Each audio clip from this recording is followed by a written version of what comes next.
Hello, friends, and happy Halloween! I'm very excited about this game. So, first off, how's everybody's Halloween so far? You doing anything fun this weekend? Dressing up? Let me know. I'm clearly a dragon. Anyway, so The Last Door is a game I have played before, but it's been like 7 years. I stumbled across it at the Mopop Museum in Seattle.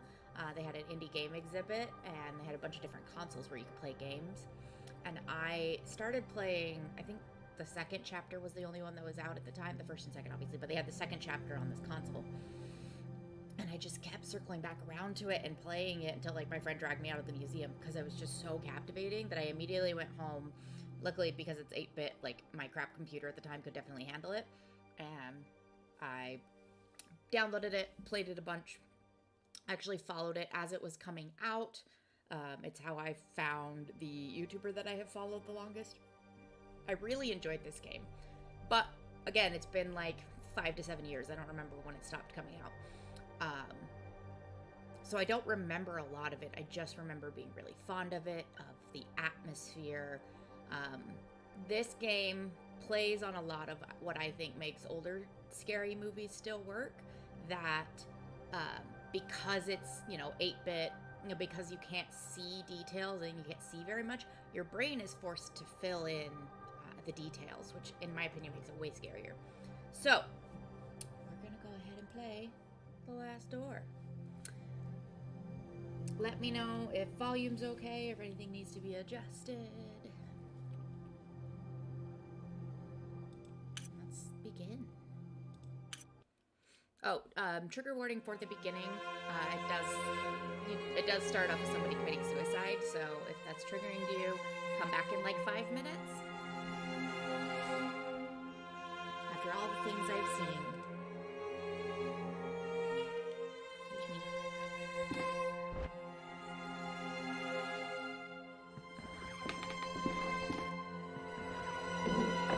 After all the things I have done.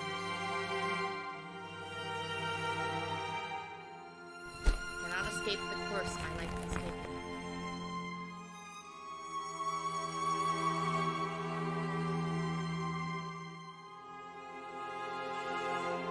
Now I am beyond redemption.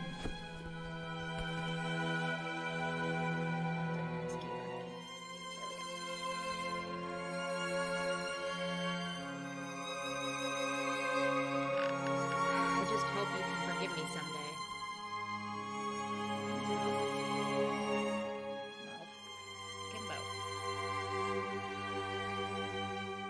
Yours sincerely, Anthony Beechworth.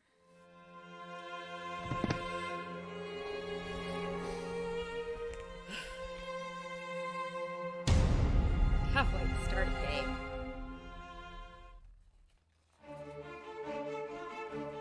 A game by the Game Kitchen. Well done, friends.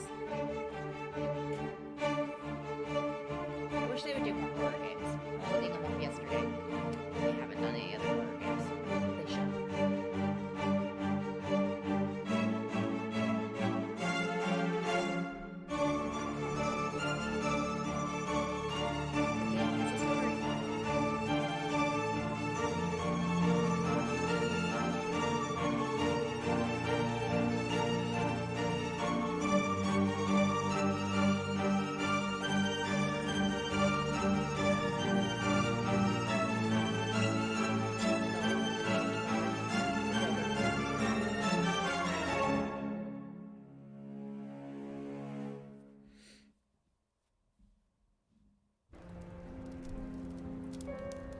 October 1891. Lovely thunder. It was, yeah. That was all my childhood friend Anthony Beechworth had written in his letter. It had been many years since I had heard that sentence. It was the motto of the science and philosophy group that we had secretly run as students back when we were in that secluded boarding school in Scotland. But we had left it all behind, like mere childhood memories. That letter was unusual. It could only mean something awful must have happened. Something that must remain absolutely secret. Had to find out what was going on. Without delay, I took the first morning train to Sussex and made my way to the address on the letter. And there it was, the old house of Anthony's family, the Beechworth Manor.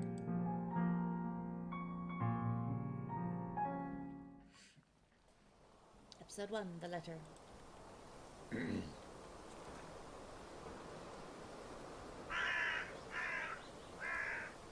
Fields surrounding the house stretch majestically as far as the eye can see. I did not know Anthony was the owner of such a property.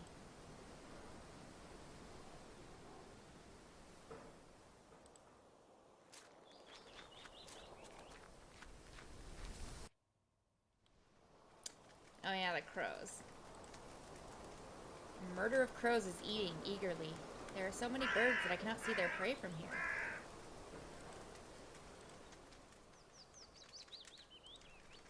Garbage bin. Judging by the foul odor, I would say it has not been emptied in a fortnight.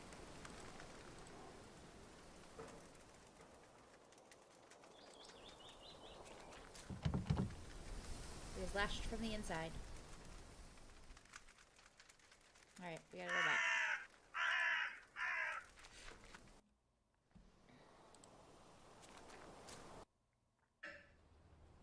This is strange. Everything is silent, as if there was no one living here. I'm worried about Anthony. I have to find him. I got the hat and coat like a proper. My coat. A note on the table. Dear Mr. Beechworth, due to the recent events, the situation has become unbearable for us, and much to our regret, we have no other choice but to leave. We will remain forever grateful for all these years in your service. God bless you, Mr. and Mrs. Brewer. Is this Anthony? The years have not been kind to him. Rude. A grandfather clock. It is the only sound around here. Let's go in the living room first.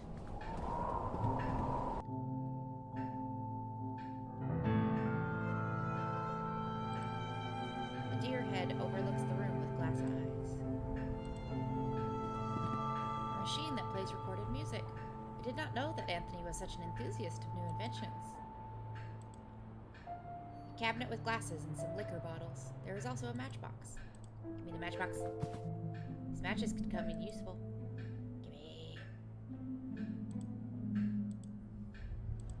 The liquor might also come. No, I don't want to go in there yet. Fireplace. It looks like it has not been cleaned in a long time. That large window is wide open, letting the cold dust air in. Okay, I can't close that. Let's put on some music. I think a recording of sound or music can be played if an engraved cylinder or disc is inserted, but I see no such object in this device. No, I guess I can't. Here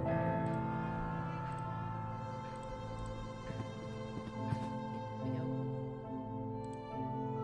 Seascape. There is a small boat struggling against the roaring waves. A rainy mountain landscape. This portrait is crooked. That's just crooked the other way. Oh! An old rosary. A cord of beads with a solid wooden crucifix. Yeah, we won't need a rosary or anything. It'll be fine.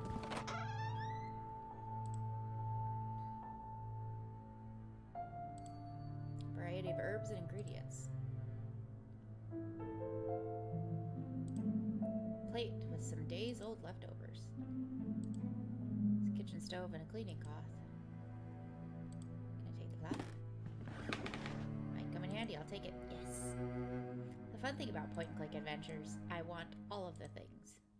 Plates and pans.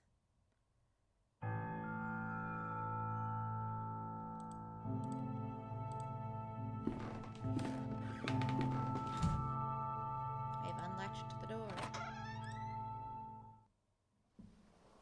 Okay, cars are still there.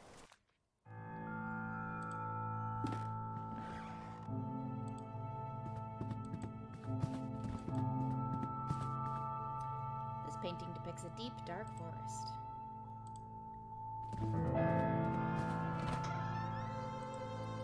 A small plant brings some life to this place. I'm surprised it's not dead.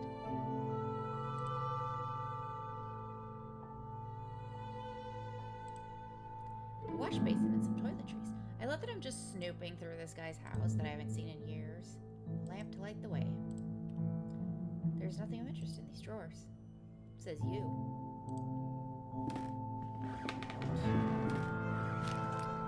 March 5th, 1891. Master Anthony has made us get rid of our religious objects. What is going on with him? Luckily, I have found a place to hide my rosary. I cannot pray every night without it. Already found it, my dude. May 18th, 1891. Master Anthony has been complaining about Alfie. What would a simple cat do to him? He ordered us to keep him out of the house at all times. Still, I cannot let that poor thing starve. He is such a clever cat. Every time I open the window, he knows food is waiting for him. Anyway, I'm worried about Master Anthony. He is growing more and more unlike himself every day. Master Anthony is spending a whole day locked inside his office. He wants us to leave him food at the door, but he barely eats anything. I'm really worried. An empty bowl like the ones used to feed pets. The window is so dirty that I can barely see through to the outside. There's a tiny dark hole in the wall.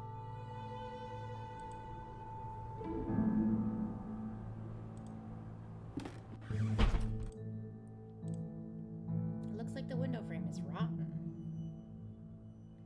I would need some kind of cord to hold the window open. I have the rosary, would that work?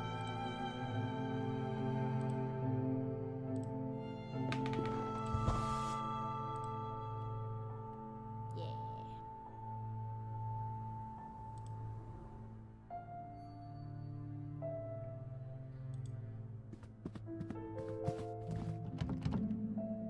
The door is locked. I should try and find the key to open it. Just peek in here one more time. Nope, okay.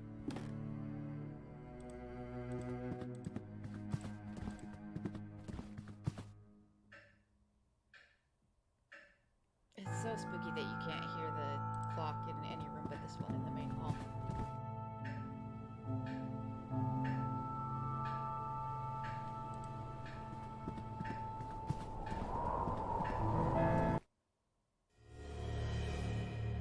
Oh, that's spooky.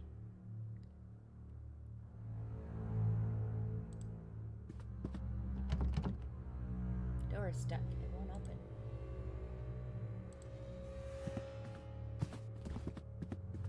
It's too dark. I can't go any further. Can I use the matches?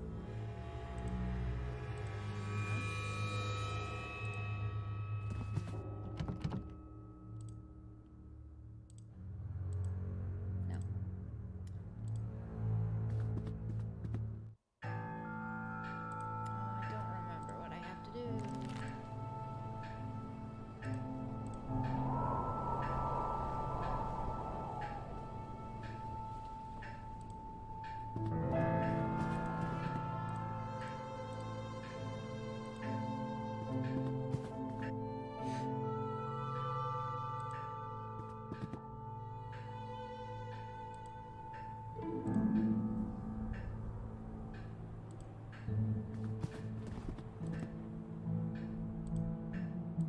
There's no need to do that, says you.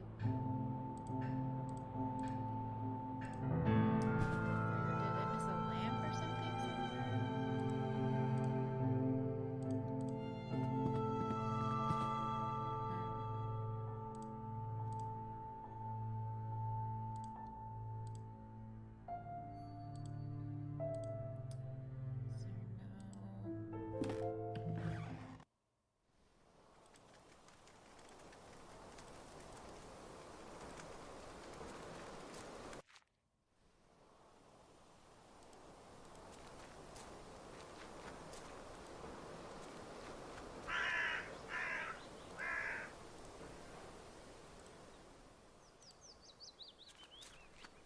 I don't remember what I need to do.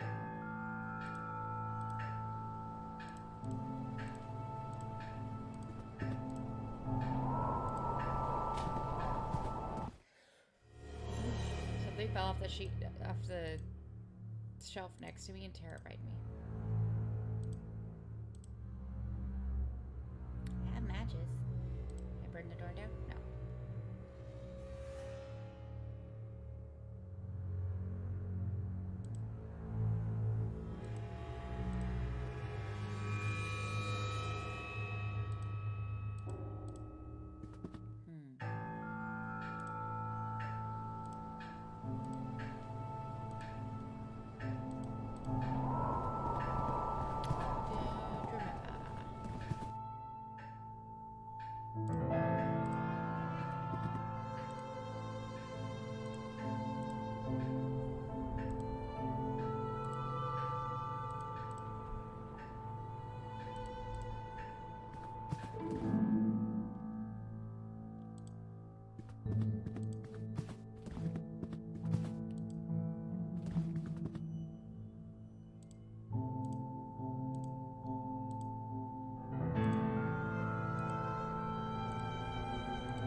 There we go. There's the light. Okay. I just didn't grab the light.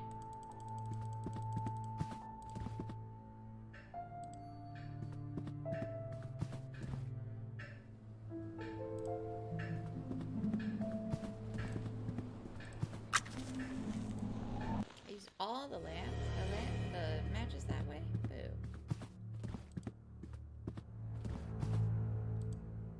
Some square areas on the wall are visibly cleaner. It looks like some of the paintings are missing.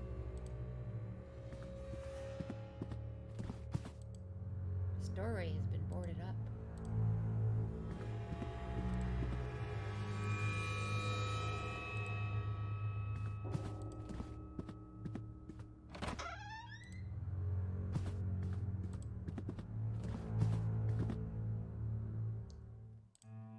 A double bed. From the accumulated dust, I would guess it has not been slept in for a very long time.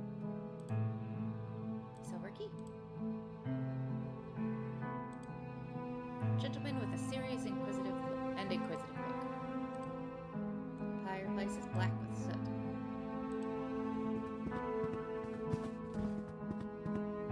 The window leads to a balcony shared with the adjacent room. Small photographs and old daguerreotypes, mostly family portraits.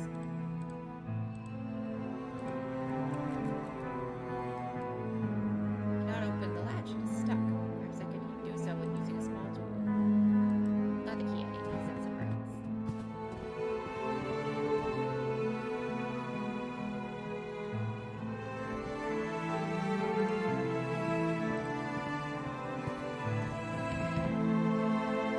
It's locked from the inside.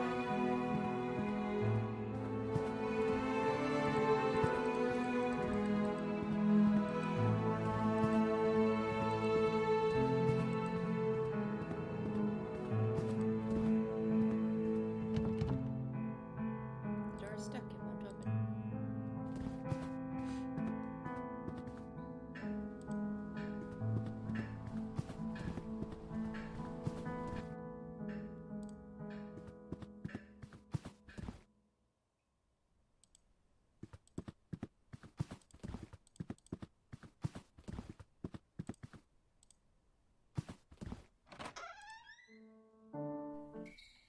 Oh, nice. We're in the basement. Always fun.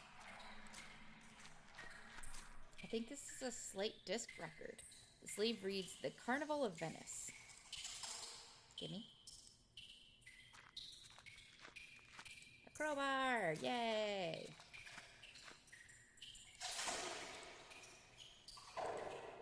Small pile of firewood, twigs, and chunks of dry bark.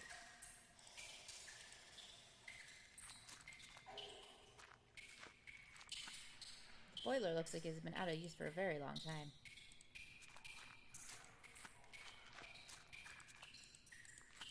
There's nothing else over here. Okay. That sound looped in a very weird way.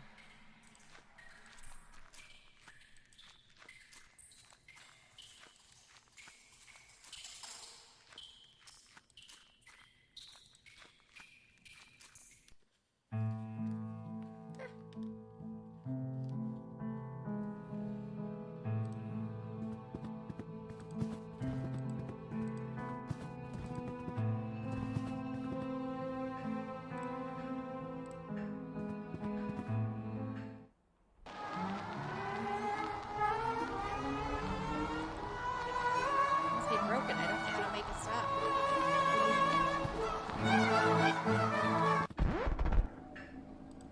Oh, spooky.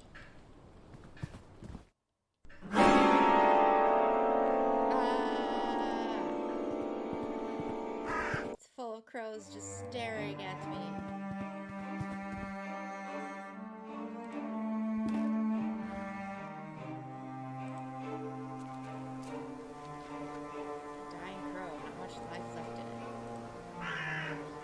Pick up the crow. Why would you do that, you weirdo?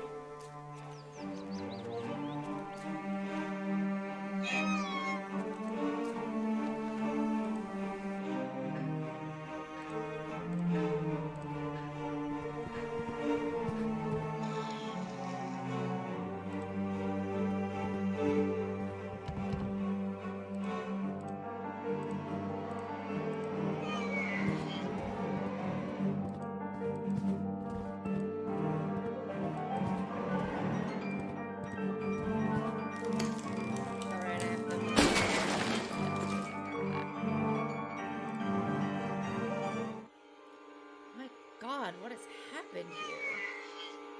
Leave me alone. Here's a letter. Dear Margaret, it has been days since Anthony left his office. I can hear him whisper angrily, frightfully, and it gets worse at night. The service left a few days ago. Without their help and company, I am lost. I can barely walk out of bed, and not even the doctor will come here after his argument with Anthony. My husband has developed a horrible ability to break anyone's will. I do not know what to do. I do not have any strength left. I wish I could send you this letter. Your dear friend, Anna Beechworth. That's what I just read. The lifeless body of a woman. It has been here for a few days. Looks like she's clutching a note in her hand. I am writing what will surely be my final thoughts, my last lines, my last breath. I do not know what kind of dark power has turned my husband into what he is now, a stranger, with a look bereft of all sanity, compassion, and human warmth. I do not know what shadow has slowly darkened our lives. I do not know this foreign guest that now dwells in our souls. I do not know where it is from, but I am sure it is not from this world. I will meet my brothers and sisters soon. I will be free from this abyss of madness and fear. Soon I will stop trembling. Simple long hairpin.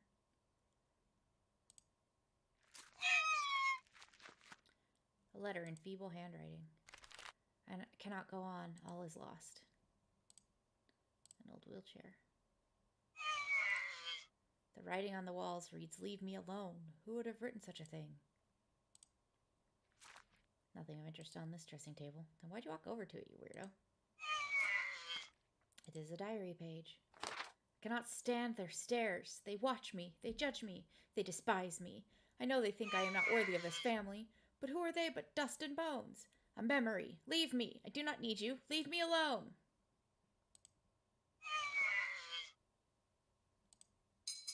A woman of strong features and dark hair. She has a bold look in her eyes. Young Anthony, just like I remember him. She looks like the woman on the bed. She is holding a baby. Could that be Anthony's child? This old man bears some resemblance to Anthony, but his countenance is marred by a severe, unsettling gaze. This young woman, not yet in her 20s, stares defiantly back at me. A man with blonde hair. I feel as if I've seen him before.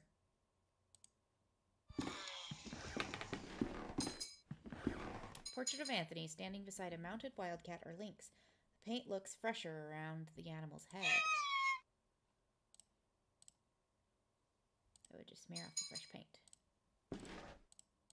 What is the clicking noise?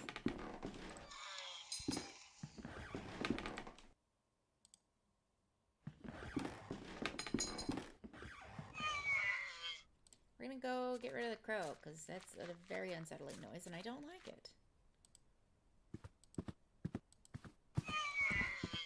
Wait, where did the hairpin go? Didn't I pick it up? Gotta go back in and check. I thought I picked it up. Maybe it just doesn't show up in my inventory. I don't know. All the crows are gone now, and the window's closed still.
mounted and stuffed. This is a fine work of taxidermy.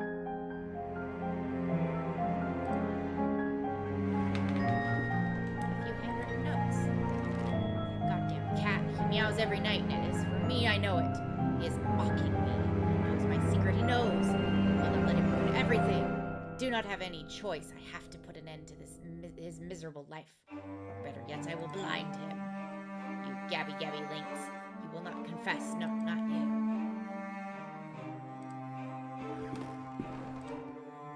A few press cuttings pinned to the wall. The Illustrated London News, 1887. Judge kills himself under strange circumstances. Daily Telegraph, 1888. Earl found dead floating in the Thames. Times, 1889. Famous actor found bled to death in his hotel room. Remains of chemical experiments. Sort of spilled chemical product. It smells strongly of vinegar. Can of paint thinner. Gimme. Remains of chemical experiments. Some strange books written in a language unknown to me.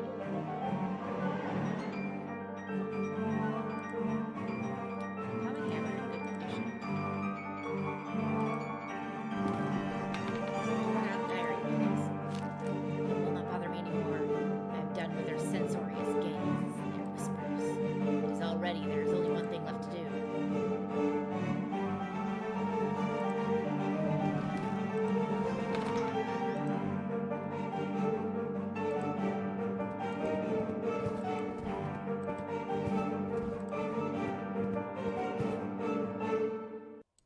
Okay, I was like, is she still there?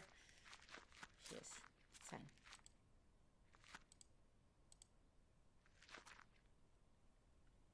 The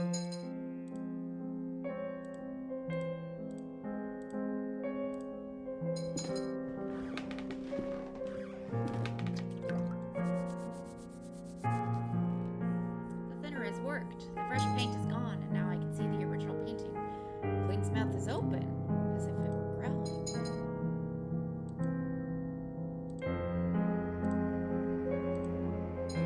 The big raven perched outside the window and tapping on the glass with its beak. Hi, Sal. How are ya? When are you playing Phasmo?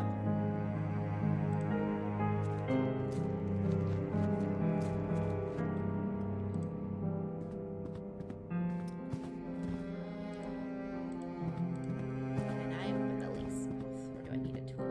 Hi, Jay.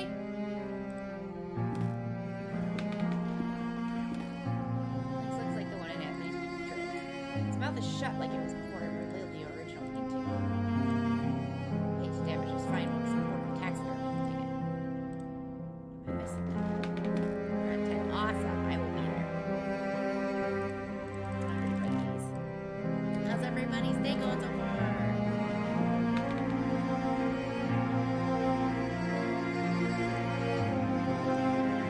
Let's go downstairs and check on the girl. Amy's was up. Thanks.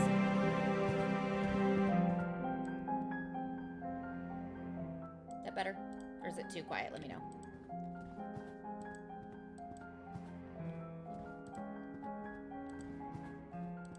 That's the last door.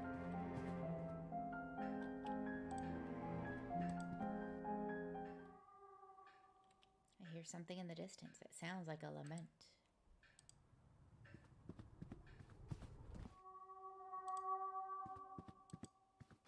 Kitty. Where did the crow go?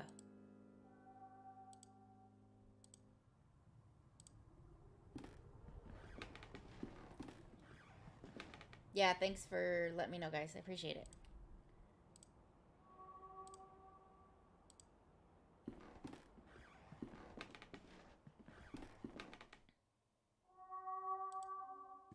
Are you in the basement, Kitty?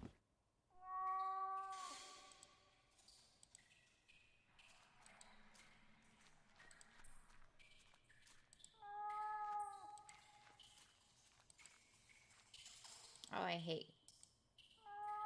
Yeah, I hate going to the wrong place. That's frustrating.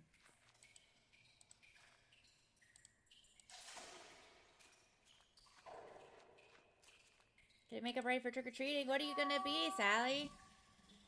The cat seems to be behind this wall.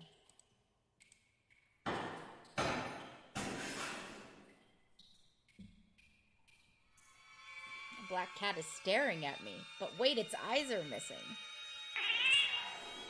Oh, poor kitty. Good lord, it almost ripped my eyes out. I just run away into the dark. There's an open chest with a dark cloak, a mask, and a knife. The knife could be useful. There's nothing else useful here. How do you know? Alright, let's go rip open the stuffed lynx's mouth. You're gonna be a witch? Oh yeah, you told me that. Make sure you post pictures. I'm excited to see. How about you, Jay? Are you doing anything fun today? Or just school? Jaunty music to tell me I'm making progress.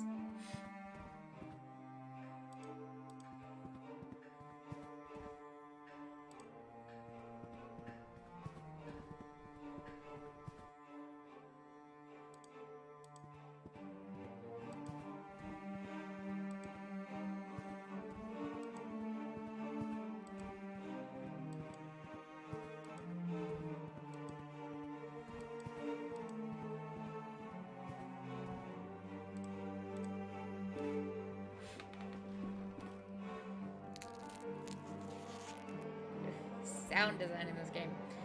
Managed to get the lynx's mouth open. There's a golden key inside. Well, wait, we haven't tried to go up yet. Oh.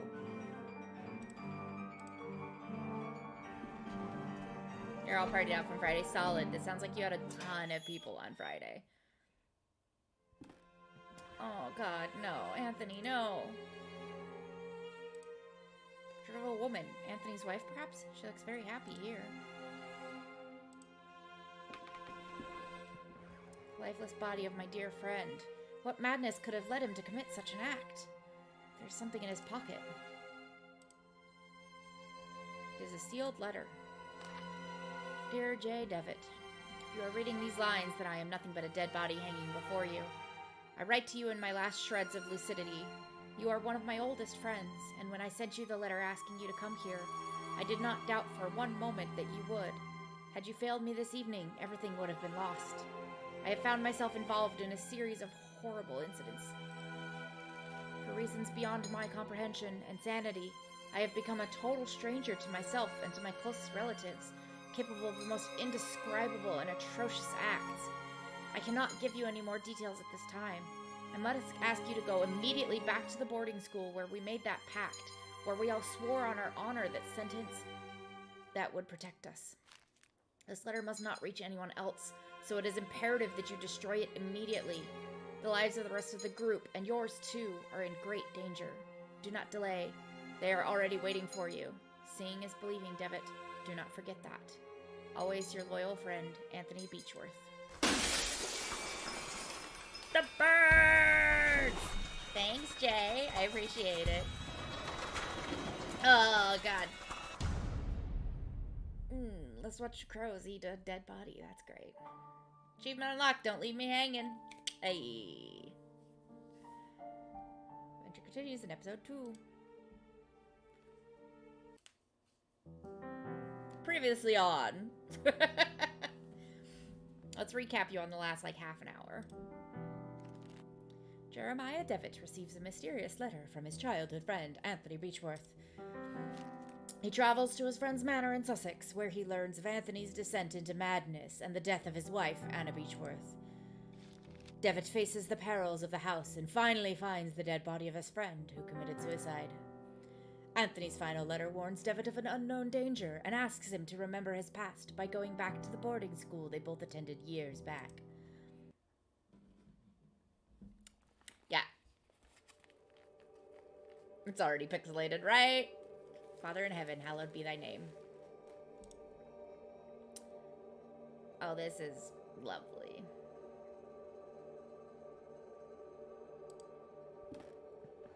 Thy kingdom come, thy will be done, in earth as it is in heaven. You missed the last half hour, so perfect timing. Yeah, get that recap.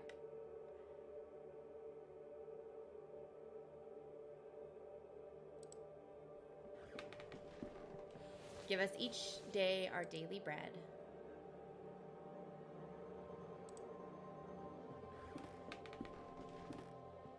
Forgive us our sins, for we ourselves forgive our debtors.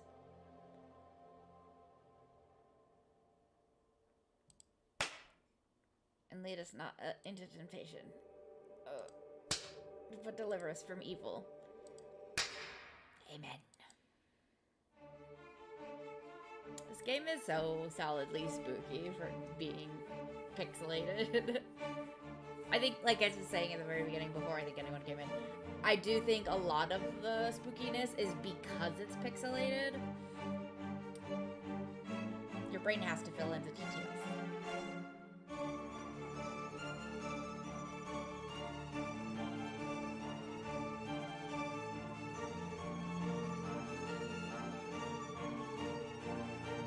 You think you remember this? You said you played some of this.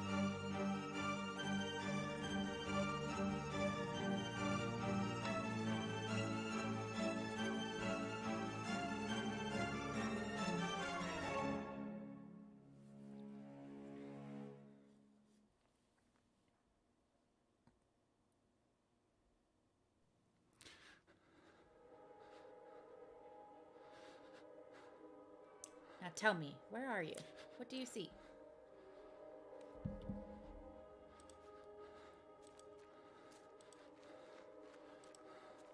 Love that nice heavy breathing in my ears. Delightful.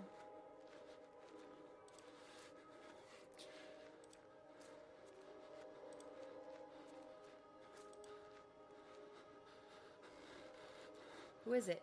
Is it Anthony? Answer me!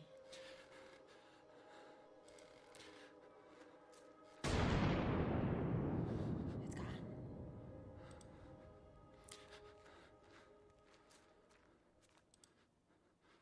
What'd you get for dinner, Jay? I had some leftover skull, stuffed with chorizo, some mushroom bisque, and some hot chocolate. What is she doing? Get closer to her. Get close to Anna.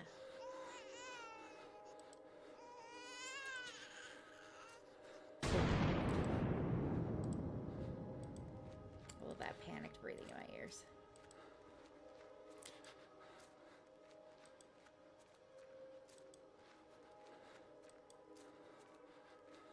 When I count to 3, you'll wake up. 1, 2, 3. Now, wake up! Wake up! You can rest now, Mr. Devitt. That will be enough for today. Are these sessions really necessary? I am confident that this is the best course of treatment for your symptoms. Now, did you ever see him again? I saw it. What did you see? Can you describe it? I struggle to find adequate words. It's very hard to describe. Something beyond human logic. He was bathed in darkness. Not a darkness of shadow, but of malice. A sinister force lying in wait. Chow mein and honey walnut shrimp. Oh, sounds delightful. Wish I had Panda Express. The only Chinese restaurant I have around here is not great. It communicates not in a language of the human tongue, but in a language of fear. The tendrils of this fear creep and entangle my soul, swallowing me within the maw of its darkness. I resist, yet am drawn to the eye. I can understand why you are disturbed, Mr. Devitt. With your permission, I would like to consult on your case with a colleague of mine, a man I've known for many years who is more versed in modern psychological practices. I think his knowledge and experience would be very helpful in enabling us to understand your condition. If you think it would help, Doctor, I leave it in your hands. The agony grows increasingly unbearable, and if you believe this man can help, then I welcome his aid. Thank you, Dr. Wakefield. I bid you good evening. I love the rain. Anthony, my friend, what really happened to you? How could you have let your wife Anna die so awfully? These doubts consume my soul. I hardly remember the time we spent together as schoolmates. I confess that beyond your enduring friendship, I can recall little of those years. Were your words a result of an increasing loss of sanity? In your letter, you wrote that someone awaits me. A warning to ward me from genuine danger, or merely the ravings of a brilliant mind addled by insanity? Something stirs uneasily within my heart. I will not rest easily again until I go back to that boarding school and find out what secrets may lie within. Farewell, Mr. and Mrs. Beechworth. Rest now in peace.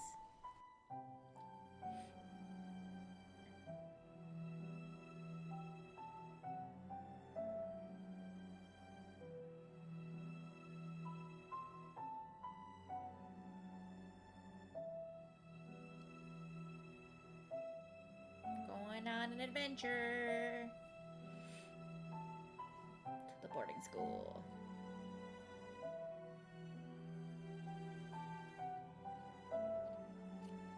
Episode 2, Memories. An old, quite damaged mailbox. Is there anything in it? There's a postcard inside the mailbox. Dear Matthew, it has been several months, and still I have heard no news from you. My brothers insist that you have abandoned me, but I am sure you remain true. I know that you would never do that to me, for I know your heart and the honesty of your eyes. I got this address from a hospital in London and pray that it reaches you safely. If that is the case, I want you to know that I will always be waiting for you. Forever yours, Juliet Holloway. Okay. He did not come back for you, gal. The angel Gabriel, the school's emblem. I remember it being very pristine, but it looks neglected and dirty now. As does everything here, sir. Jeremiah. Well, the lights are on inside. Go around the back of the building first. Locked wood coffin, badly finished. It seems that whatever made it was a bit rushed to finish. Whoever made it. Door's locked from the inside. Hello? Good evening. I hope you are right, and this turns out to be indeed a good evening. My name is Devitt. I did not know there was a graveyard here. My pleasure, Mr. Devitt. I am Frank Baldwin. Do not ask me why, but Monsignor specifically ordered me to bury the corpses here. Why? I do not understand. Did he order you to bury corpses here? Why? I do not understand. What is there to understand, Mr. Devitt? God has forsaken this place. Ah, don't you know? Here we take care of patients. I'm an old alumnus. I used to attend the school. It has been a long time since this is not a boarding school anymore. The building is now used as a nursing home run by nuns. A former student, eh? I never heard anybody in the village speak fondly of the school. They say it closed overnight, though nobody knows why. Not a lot known about it. Excuse the interruption, Mr. Baldwin. I'll leave you with your work. Have a nice evening, alumnus Devitt. Small group of graves has been haphazardly arranged. Strange.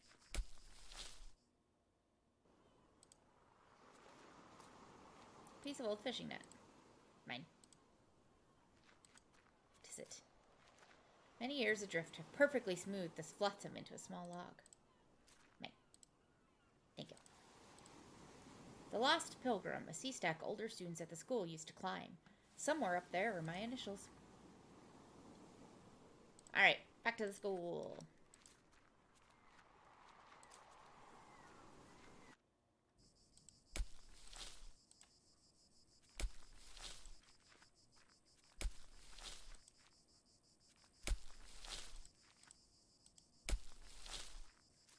I guess it's not a school anymore.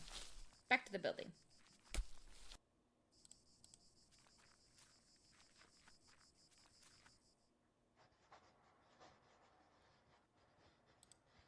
This painting holds a visage of judgment, but yet compassion. Miss, your pen is so loud. Pardon. Excuse me, sister? Good evening, sister. Good evening. I am Mother Elizabeth. What brings you here, Mr. Devitt? I'm a former student of this boarding school. As you can see, Mr. Devitt, this stopped being an academic institution a long time ago and is now exclusively dedicated to prayer and the well-being of the patients under our care.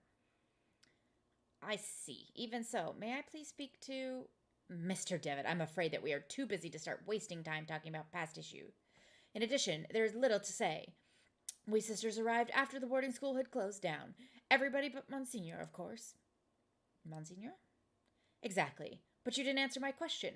Why have you come to this place, Mr. Devitt? It'd be good for me to appreciate the passage of time. Perceive the passage of time? What are you talking about? I prefer not to talk about it. I couldn't tell you why this place is so important for me, but it is a lot. Well, I appreciate your honesty, Mr. Devitt. I'll allow you to stay around here. I hope I won't regret my decision. Don't worry, Mother. Thank you. Oh, I was like, where am I going? Putting on my coat and hat.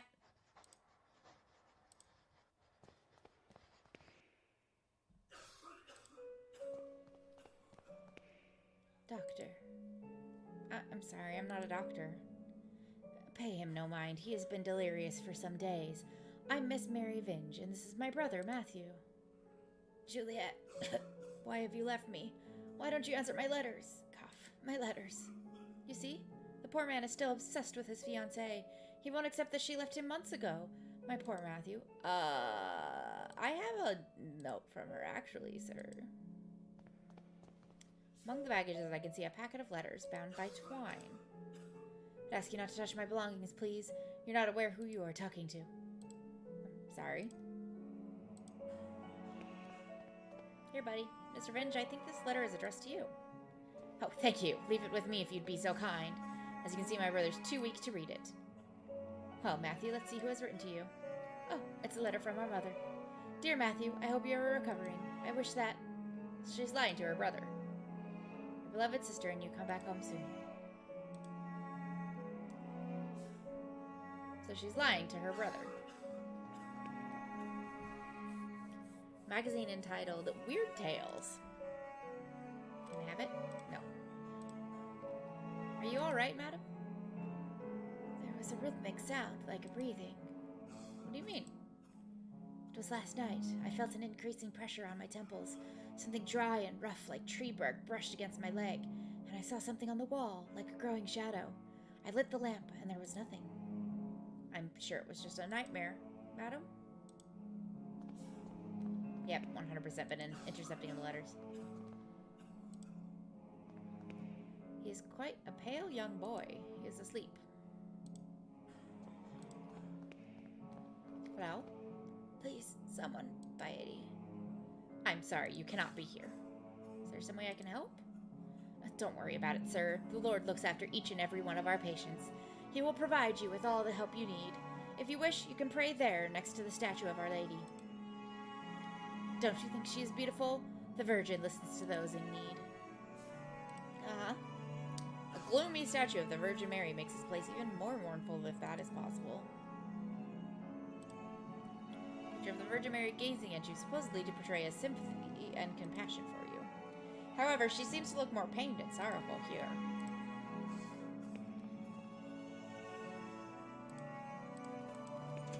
And lock the door. Okay, she went outside now. Good.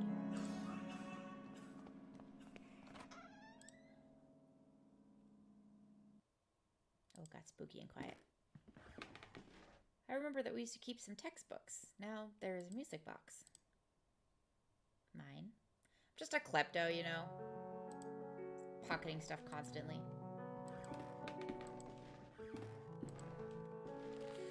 January 15th, 1876. Father Ernest seemed unusually troubled today. Several times he paused abruptly in the middle of a lecture for no reason, even during his favorite class, theology.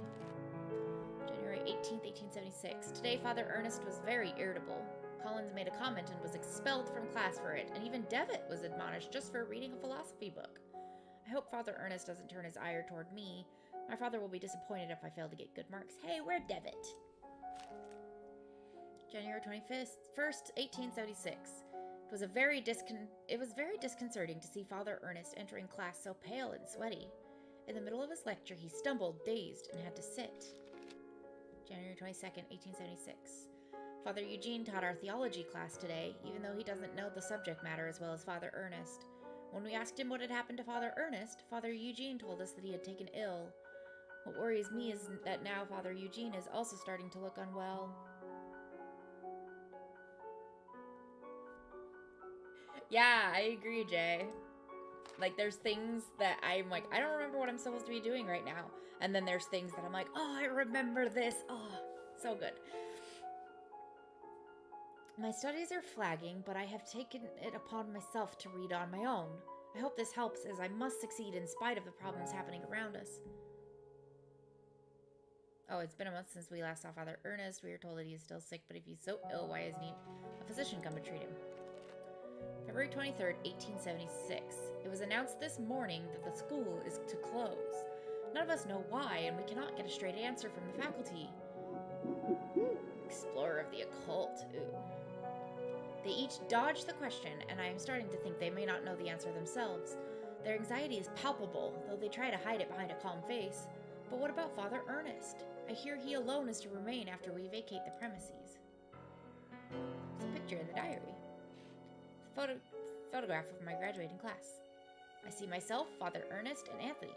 I do not remember the names of the others. One face has been completely scratched out. Okay, we already read all these.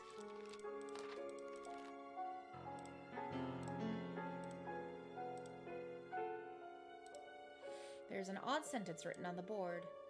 In death there is hope, in death there is life. One must seek the true nature to understand the nothing. It looks like it's been there for years, as the chalk has faded in some places. Alright. Dear brother, I have received your letter and I'll try to write you more frequently. I hope you are studying a lot and you feel comfortable there. We miss you a lot. When are you coming back? Father is in bed with fever and I do not feel very well, but I am on medication. Today is my birthday and I am feeling blue. It is a quiet and boring Sunday at the village. Mum is going to cook a lemon cake like those Grandma used to make. I wish we could eat it together. Write back soon. I am looking forward to knowing how you are doing, what you are learning, how is Scotland, and so on. A big hug. I think about you a lot. Your dear sister.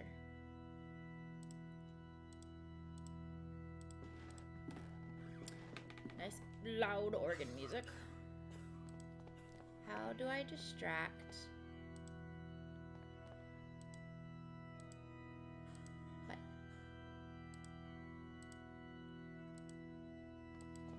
How do I distract this lady?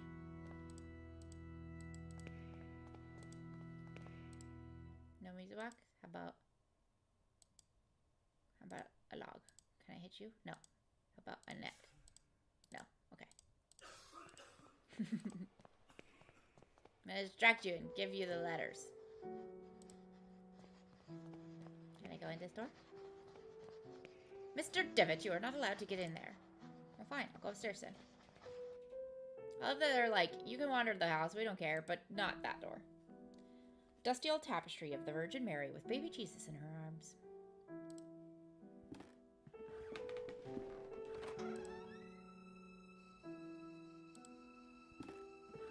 A syringe next to a flask with a label that reads morphine. Good evening, sister. Sister? All this suffering, all these tears, all our prayers unanswered. What do you mean, sister? All these years entrusted to the Lord, praying, looking for a sign, for something that can give me strength. Right, Trevor, the reader letters. Yes. Every day I hear them cry, pray, scream, and die. And what for? Where are you, Lord? Why don't you answer me? Lord works in mysterious ways. Certainly, yes, but I don't ask for much. Just something to go on, a path to follow. Can't go on, not like this. Excuse me, sir. Are you gonna kill yourself? On the upper shelf of the antique cupboard, a well-worn Bible and rosary beads gathered dust. One of the humble beds where the nuns sleep. The other humble bed where the nuns sleep. Okay. I'm sure she'll be fine, right? Worn and faded tapestry of Jesus Christ. Another tapestry, though I remember from my school days the student dormitory was here. poke it with a stick? No. Need something sharp. The shower's nice and spooky. Broken mirror. There is a protruding piece. Let's use that to cut the tapestry. There's a puddle in the shower hole with something shining under the grating. I cannot see it properly. Poke. No.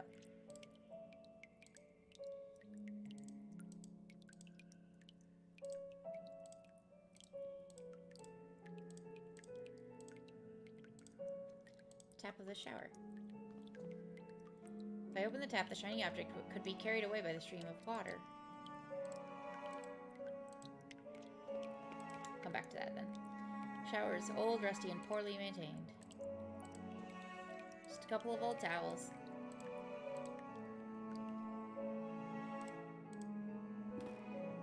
Don't cut things with glass, kids. That's a bad idea.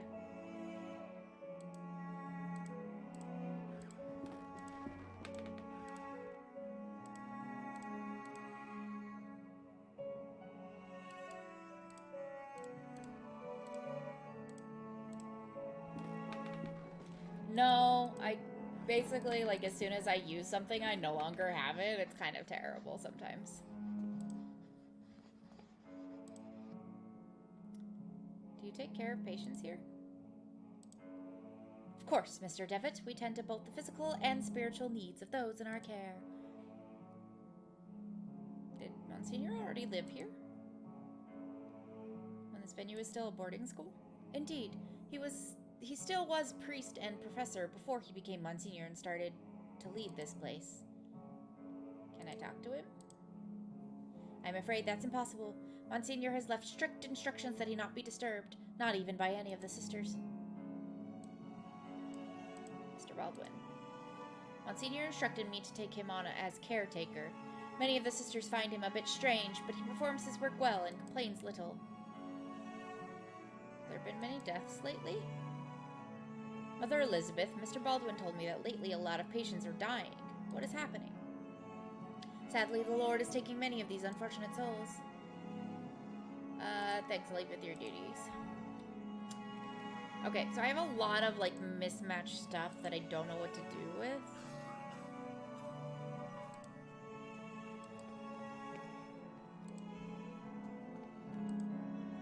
Photographs of people, most likely family and friends of this bed's previous resident.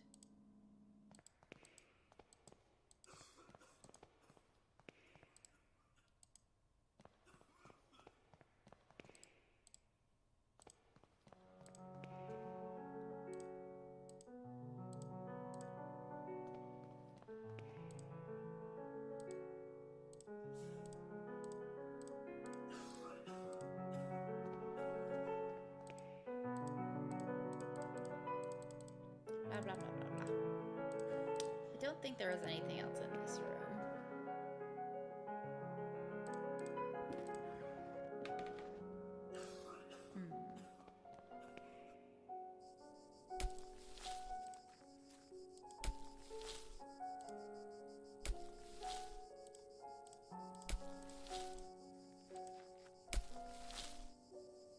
Can I have your shovel?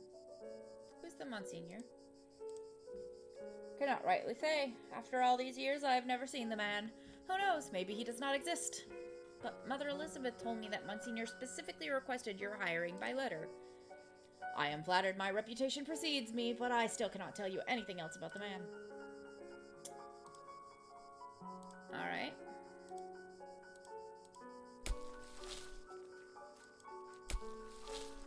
Yeah, I know I need something to turn the music box. I need something to do with the glass.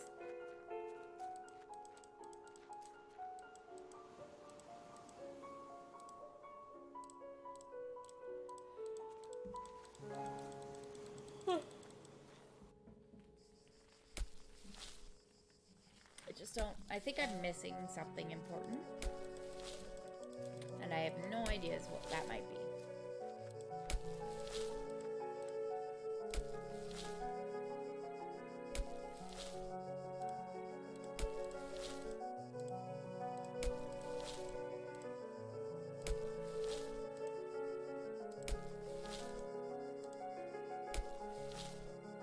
see the sense of covering the music box with the net. Listen.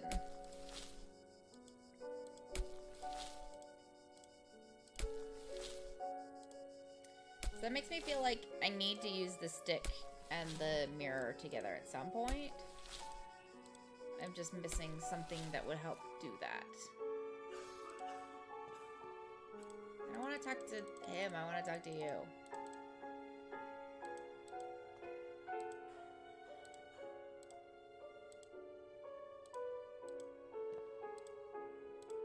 I have no intention to harm the statue. I do.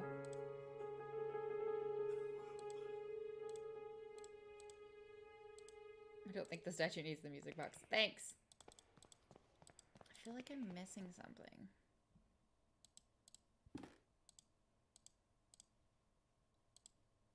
We read that note already.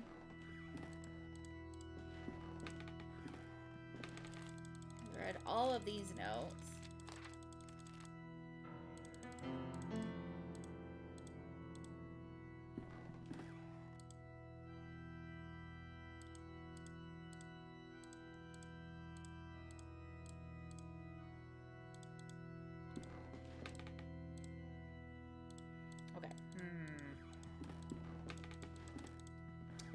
Clearly missing something, but I don't know what it is.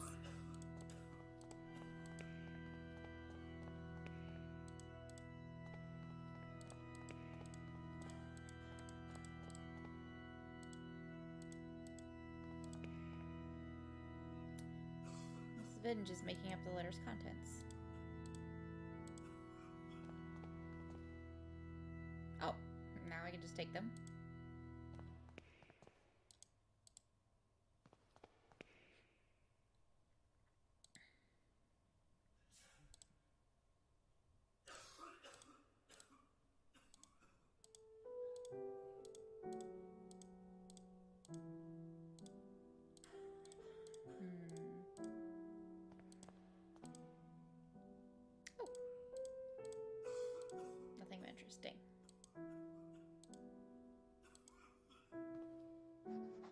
No, I tried that and it said it was too fragile.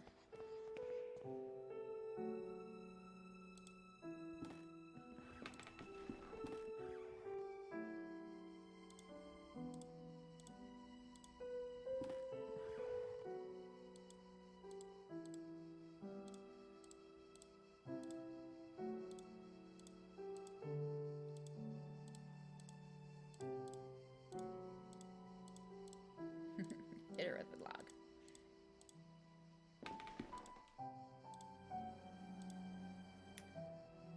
I wonder if I can get her to leave somehow so that I can take the morphine.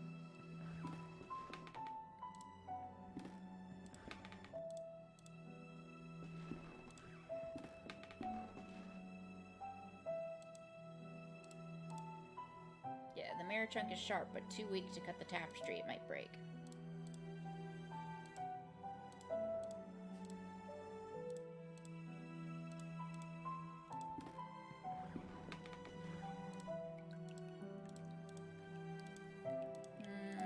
Maybe I can do something outside and see if I can flush whatever the shiny thing is.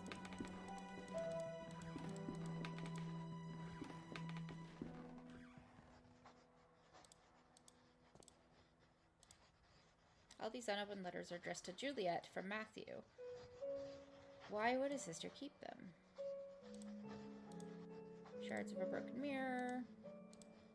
Music box. Probably it belonged to one of the students. Many years adrift of perfectly smooth this flotsam into a small log. Piece of old fishing net. Oh! Stone eagle eyes on the floor. It appears to have broken off the fountain. Can I use you to cut things?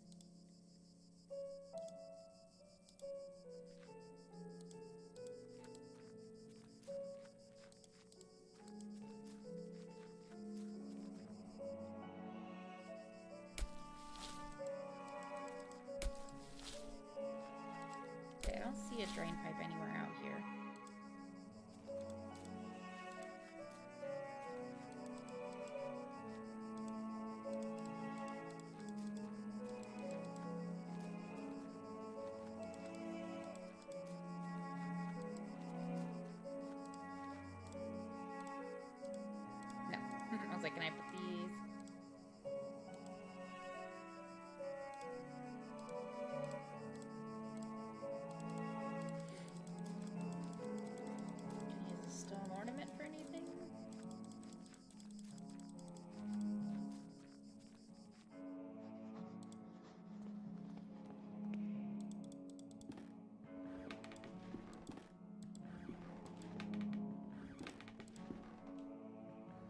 stone ornament is not sharp enough to help me cut this.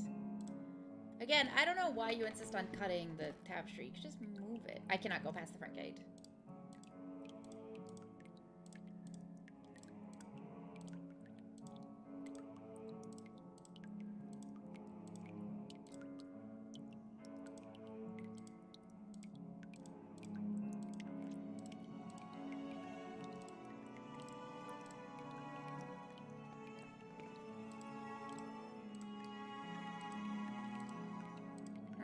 Okay, the thing is I can see like 4 things to do. I just don't, I'm missing something to do those things.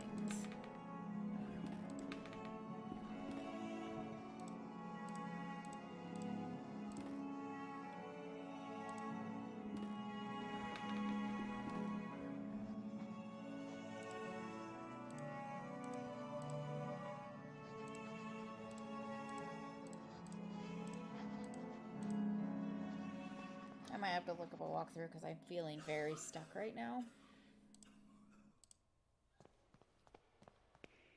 All these unopened letters are addressed to Juliet from Matthew. Why would his sister keep them? I already did that.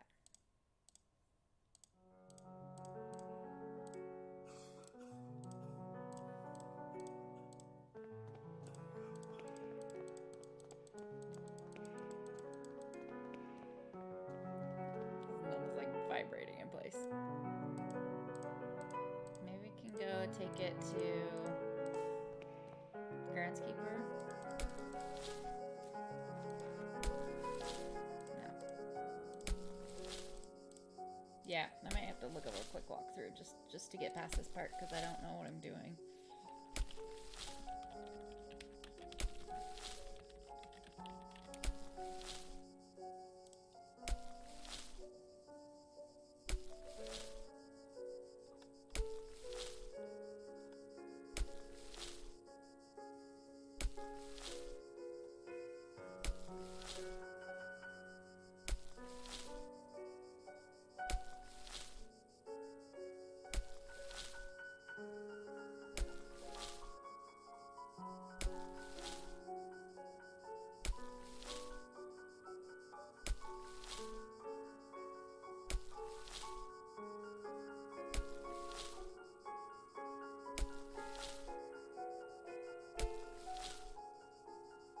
Okay, apparently we have to try again to give the letters to the guy in bed. I swear I did try to do that and it wasn't doing anything, but we'll try it one more time.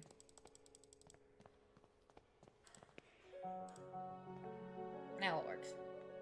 My letters! All the letters I wrote to dear Juliet. You never posted them. But why, Mary? Why would you do such a thing? Cough. How could you be so cruel? I had to do it, Matthew. You refused to see how inappropriate a match she is for you. Her only interest in marrying someone of your status. Of our family status. It was for your sake I did this. I did it to protect you from that woman's treachery. No, you only thought about yourself, of your vanity. I can't bear to look upon you anymore, Mary. Leave me be. From this day forth you are no sister of mine. You dare banish me? I, who have stayed by your side all through your illness? Very well, Matthew, you will have your way. I will leave you, and then you will see how very alone you are. Farewell, brother. Bye. Thanks be the Lord that you have come to reveal my sister's cruelty, sir. Please, take this coin as a token of my appreciation. It is my lucky coin, though I hope it serves you better than it has myself. What do I do with the coin? Ooh.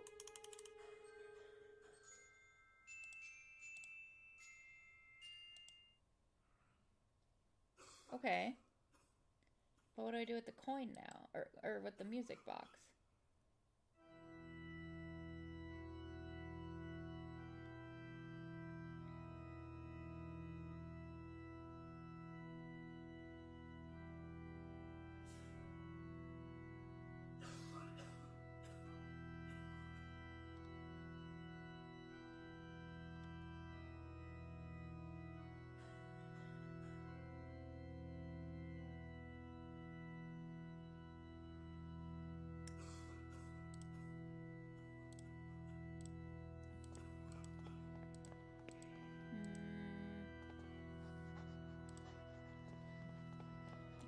can't do anything with you, but I bet I can do something with you. Because you were like the only other one that was actually having a conversation with me. Hey!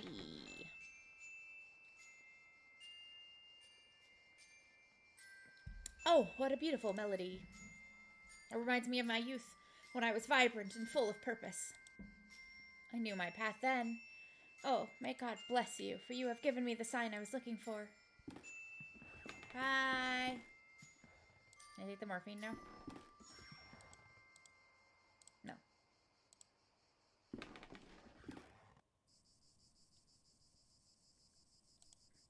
A lot of dry leaves have accumulated in a hole in this rusty old pipe. They are blocking the water stream.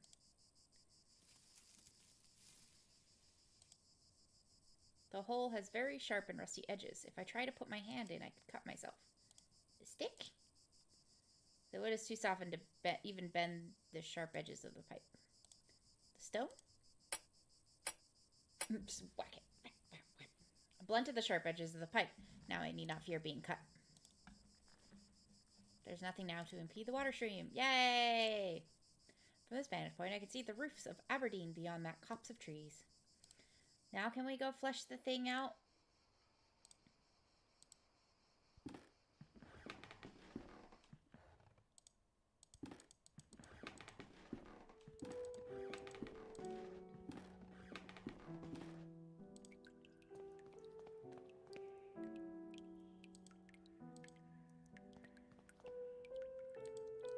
Yeah, I want to. Okay, but then no. What if I put the net in the pipe? I don't know if that'll work, but let's see.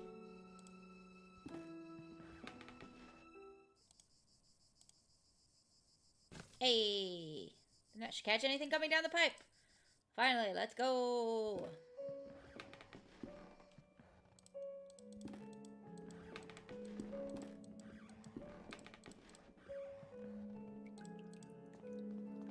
Progress!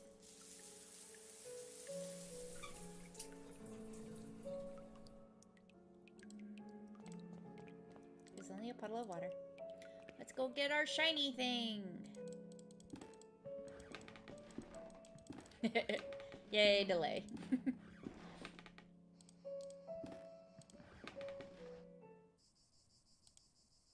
And I just caught the shiny object. A teardrop. What does that even mean? It is a glass tear, probably once belonging to a piece of jewelry. Puzzles! I'm so convinced I need that morphine, except now I still can't take it. Can I wonder if I can make the, like, statue cry or something. I think I vaguely remember something like that.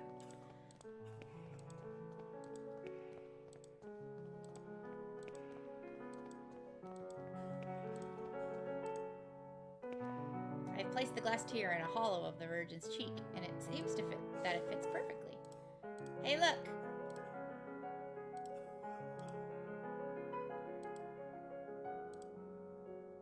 Aw. If only I could make it shine. There we go. She, like, turns back,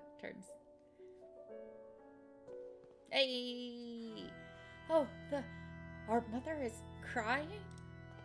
Oh my lord, what does it mean? What have I done? What have we done? I love that she immediately jumps to they've done something wrong.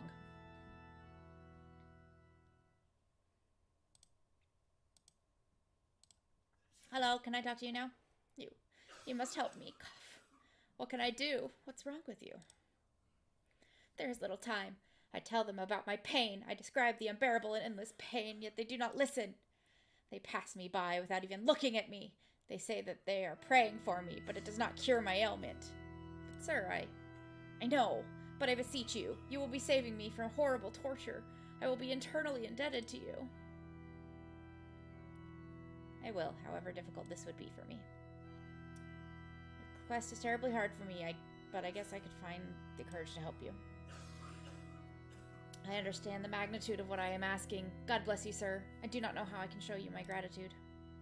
What I need you to do is, without the nuns noticing, try to get an amount of morphine enough so that I can be embraced by the deepest of dreams, and in that way stop the rhythm of my heart. I know where to find it. Now it will let me have it. I was so convinced I need the morphine, and I was right. Sneaky, sneaky.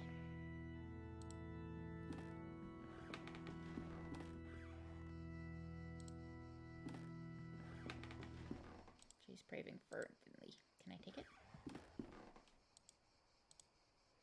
Yeah.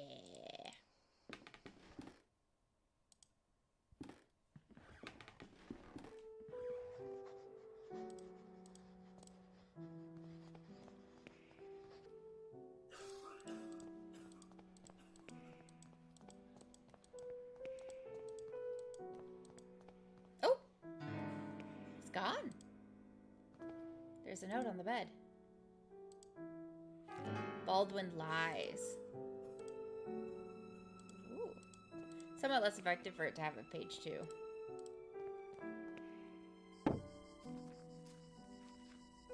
Noise is coming from inside the coffin. What in the heaven? I can open the coffin with my own hands. The lid is nailed. How? Where? Grave recently dug. Oh no.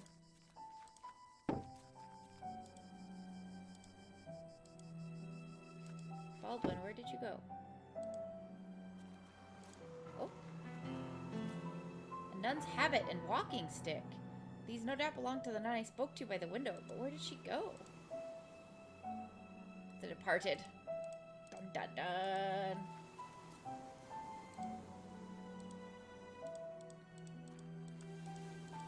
Baldwin! Baldwin, where did you go?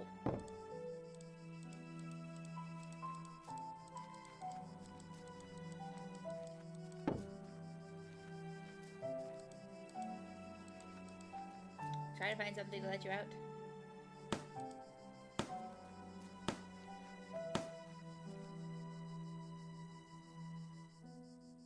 Tell me about Monsignor.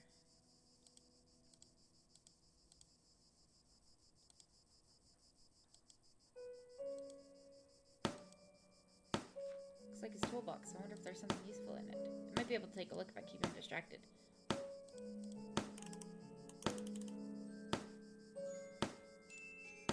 Can I use the morphine on him? Can I hit him with a stick? I don't have anything else on me.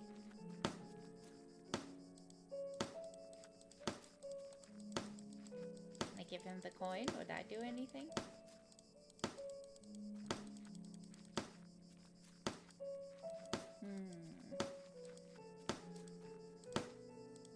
No. Okay.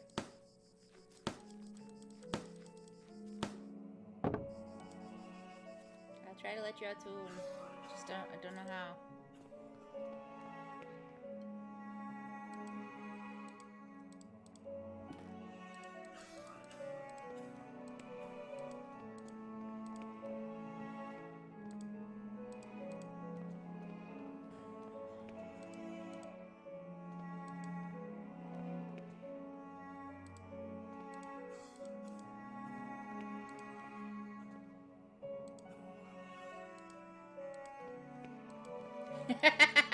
Don't judge me.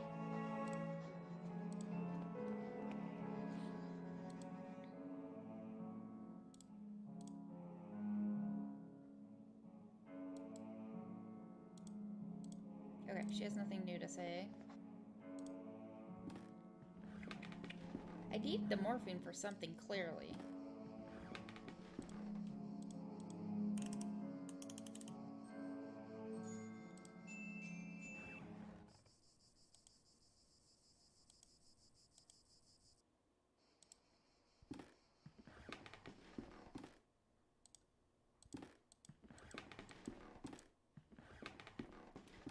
I'm not sure what to do now. I don't know how to distract him.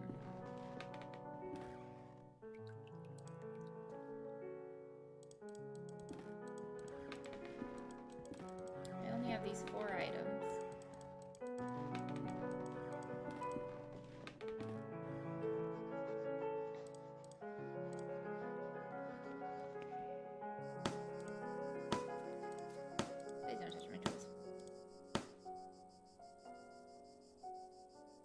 this place.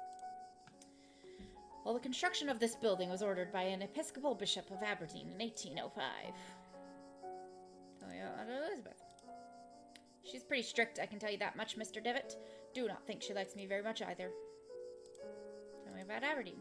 It was the place where I was born and raised, one of the biggest cities in Scotland. Look there, towards the northeast. We'll see King's Chapel Town. Hey! Oh, you seem a bit distracted, Mr. Devitt. Oh, do not worry about it. I'll leave you with your work.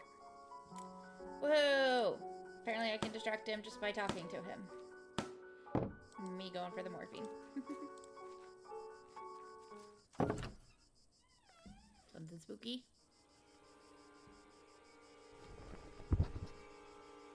Darkness of his eye.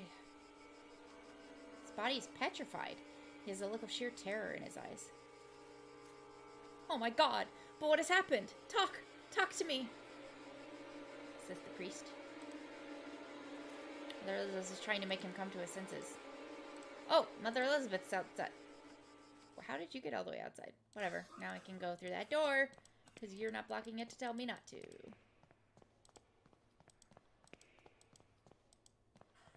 I don't know how you got all the way outside, lady. But, you know, I'll take advantage of it.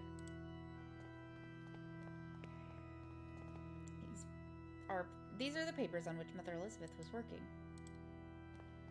A large, bright, and ornate key. Mine.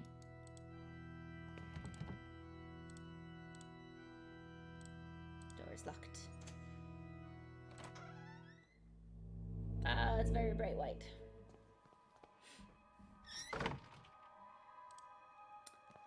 Don't look into his eyes.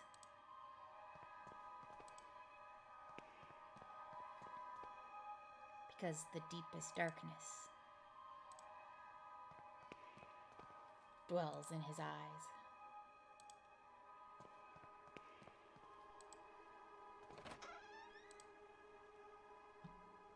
Come in, my son. Did you think you could hide these books from me? They are just classical philosophy books, Father. Plato and Aristotle. Silence! Instruments of falsehood, you mean. Fallacies coming from the snake. Now, son, get on your knees and raise your arms. Apologize to the Lord. Pray to the Lord. It's Latin. Malum in se, evil in itself. A strange eye-shaped symbol. Oh, that's nice. Eye of the bird. What does this mean? Yes. Set of crucifixes next to this door. Yes, bring on the spooky. Lord, your eyes burn me. I don't deserve mercy nor forgiveness. Oh, Lord, have mercy on my soul. Who are you sending me? Is death to whom you are handing me over? Has my hourglass already run out of sand? Father Ernest. Ernest? It's been many years since I last heard that name. Since... Oh, I see.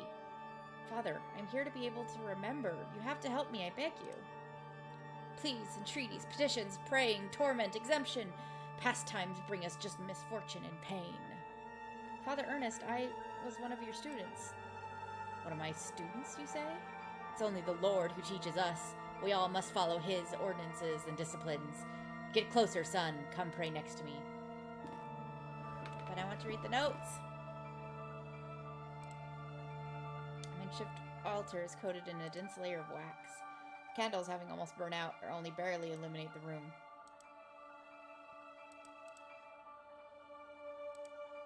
The walls are completely covered with crosses, a mentally ill act. He has a large burn covering his eyes. He is completely blind. Despite his decrepitude, extreme thinness, and paleness, I can still recognize Father Ernest. But he seems far away, like in another world. Creepy image of Christ crucified. Inexplicably, it is a dark cloth covering his head. Why am I here? Glory be to the Father, and the Son, and to the Holy Spirit. As it was in the beginning, it is now, and ever shall be. Now, my son, tell the Lord which one is his voice, the sharp sword, the wise quill, or the delicate petal. The wise quill? No. No! You are enveloped by sin. And now, my son, tell the Lord which one is his holy path, the wise virtue, the endless blame, or the blessed penance. I don't know, blessed penance? I don't think any of these answers are right. Interesting phrasing here, right? Your soul lies embraced by the darkness. And now, my son, tell the Lord, who are you? The faceless pilgrim, the gate guard, or the lost seaman? I don't think any of these answers are right. Faceless pilgrim. No, no, there is no salvation of the Lord for your soul. Now leave me alone, I have to purify myself. But there's a note on the floor. Mumble. I know you are there. You didn't hear me? Get out of my room. Fine. Guess we'll have to come back. Despite being blind, he preserves good hearing. I must be more careful when moving.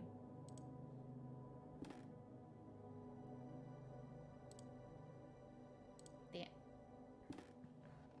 So I can only move when he moves.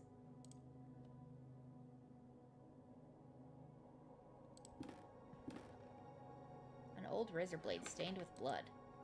Oof.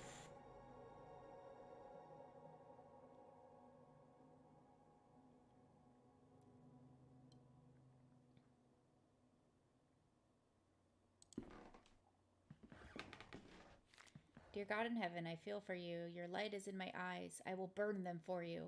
Dear God in heaven, I feel myself in you. Your eyes are in my soul. I will burn it for you. Dear God in heaven, I fear myself in you. Your sword is in my hands. I will burn them for you. Dear God in heaven, I hate myself in you. My blame is in your heart. I will burn myself for you.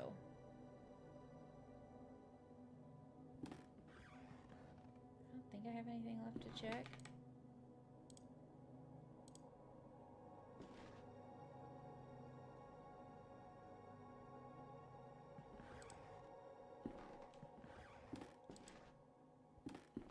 Nice. This nice bloody razor blade. Excellent choice. That means we can hopefully go cut the tapestry upstairs, maybe.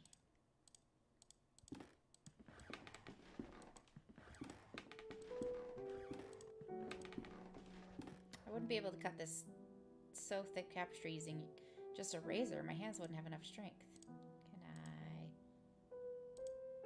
Yes, I made a little cutting tool.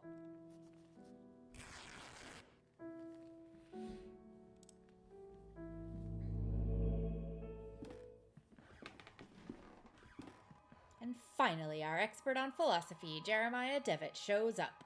Where were you, my friend? We have been looking for you. Well, as I was saying, tonight is the perfect moment for our next meeting. But I suspect that someone outside our group is secretly surveilling us. Who is it, Anthony? My dear friends, it is Professor Glynn. Do you mean Father Ernest?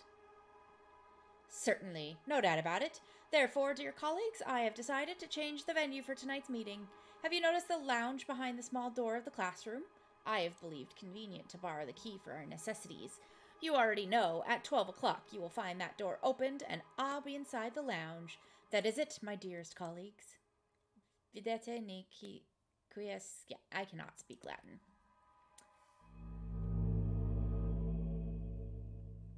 Latin mumbling.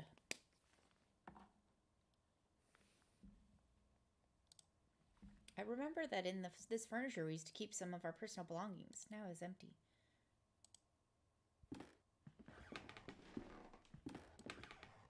The walls are in complete disarray. I could probably punch through if I tried, but why would you?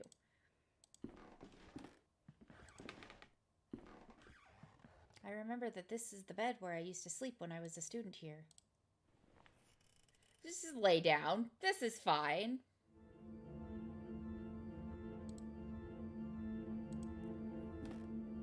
Mr. Rabbit was jumping through the forest in a warm spring afternoon.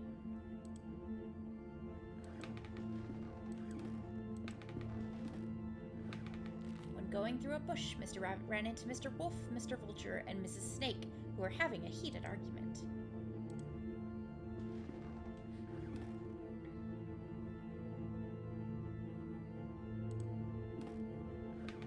Mr. Rabbit, curious, asked them, "Dearest, why are you arguing in this beautiful and cheerful spring afternoon?"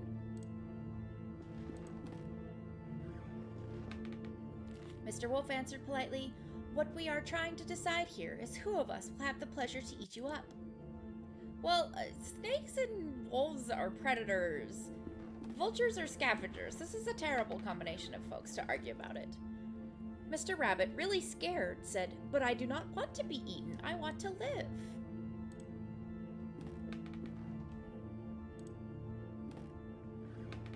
To which Mrs. Snake answered, smiling, "That is impossible to happen, Mr. Rabbit, since we all, both of you and us, are going to die sooner or later. Don't you think so?"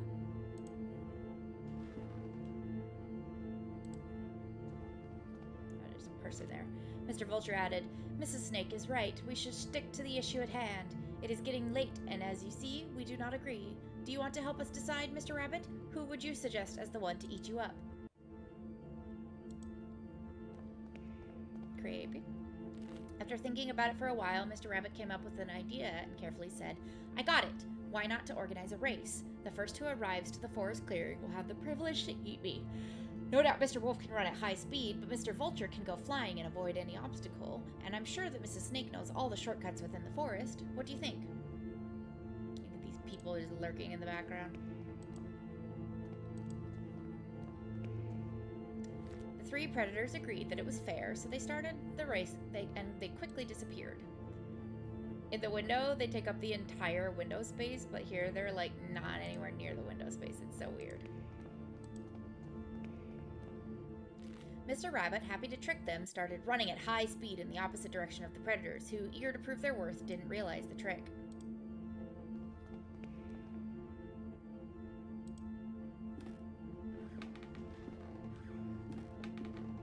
Mr. Rabbit was far away from there, and he finally felt safe, happy and profound of his cunning. But suddenly there was a loud bang. The earth shook, frightened birds flew, and everything went dark. The end. I'm not sure if I think these are supposed to be bunnies, but they also just look like people with their hands up like this. Oh, they're trying to look at me. I don't like it. An impossible love. There is something I kept to myself for a long time. And the thing is that I love you. I have always loved you. Since the first time I saw you, since the first time I felt your frozen hands. Each time I move away from you, I miss your glassy, empty, dead eyes. I miss your rough hair, your grayish skin, your stench. But our love just cannot be. It is an impossible love. I'm glad I'm amusing you. The end. No, not again. How long have I been sleeping? What was all that about? In the nightmare, I found a place in my memories. Dusty mirror. Yeah, dude, you have problems. You probably should see a better therapist than the one you've been seeing, but...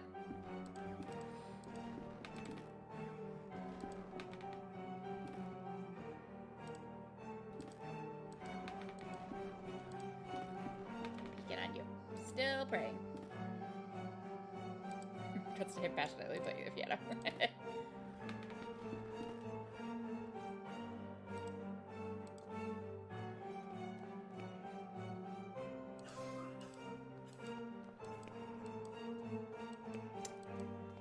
Whatever shall I do with the morphine?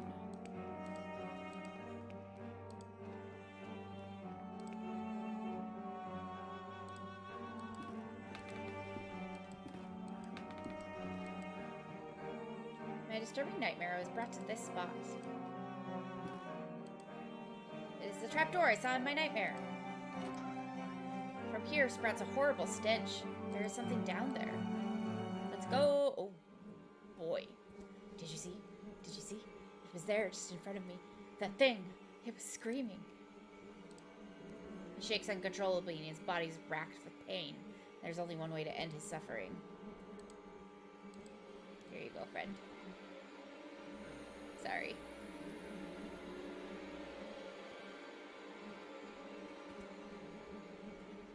Rest in peace.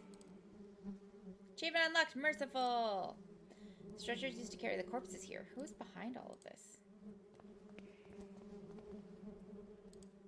He must have been dead at least a week, still bearing an expression of horror. Okay, nothing else over here.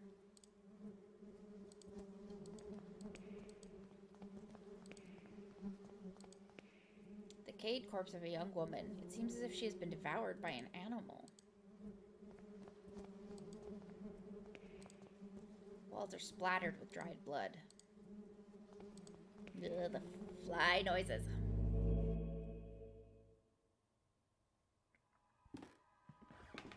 Punctual as always, Devitt. Now that all that remains is to introduce our guest.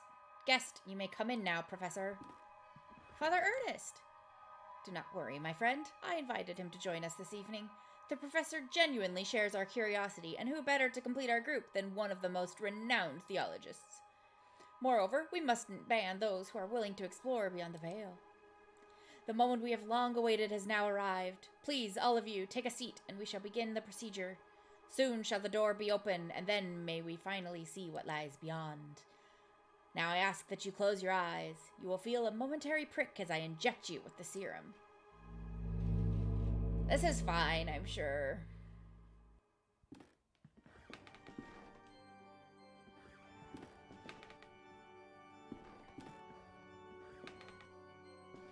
Even after all these years, I have not forgotten your voice.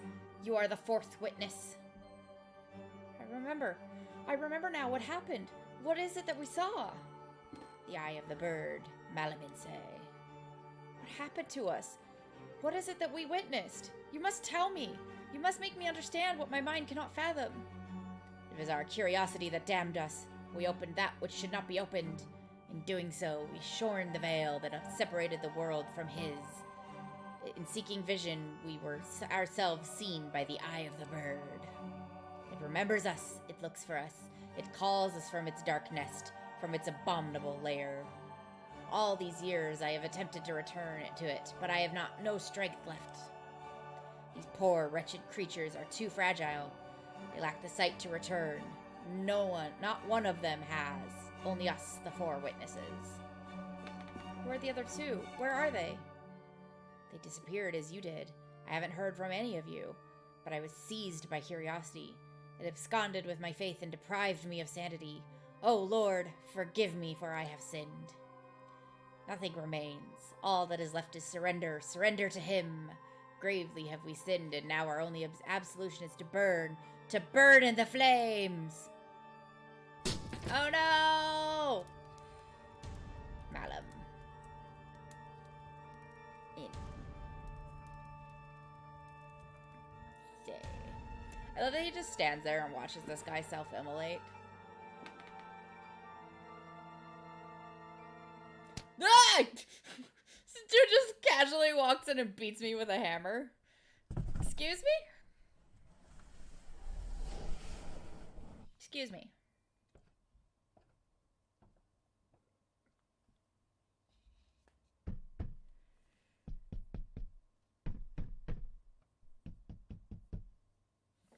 No.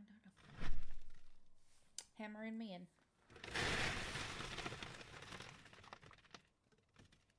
Oh no, I'm being buried alive.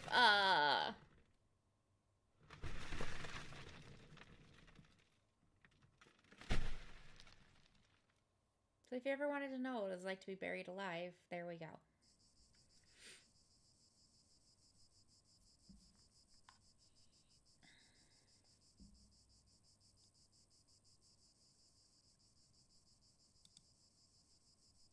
The adventure continues in episode 3.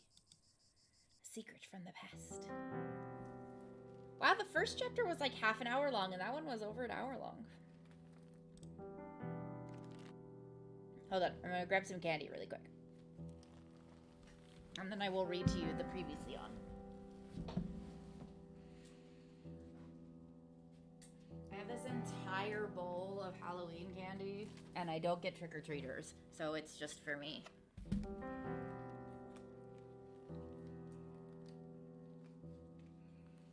No trick-or-treaters ever come to my house, but that's fine, because now I have an entire bowl of candy. Yeah. Good, Gabe. Guess it's over. Yep. That's thanks for joining me. I hope you enjoyed the stream. Now, can you... Let's start with a Mr. Goodbar. Did you get any candy, Jay?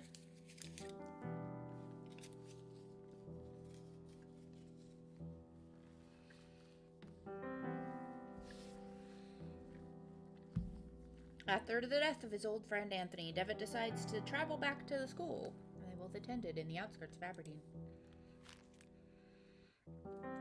In his search, Devitt meets his old teacher, Father Ernest.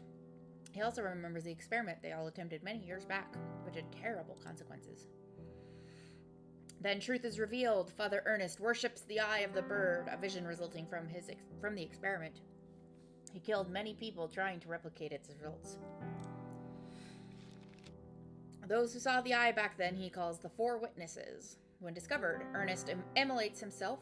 Finally, Ernest's servant knocks Devitt out and buries him alive. All is darkness.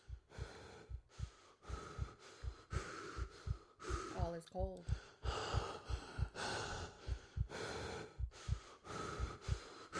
All is silence.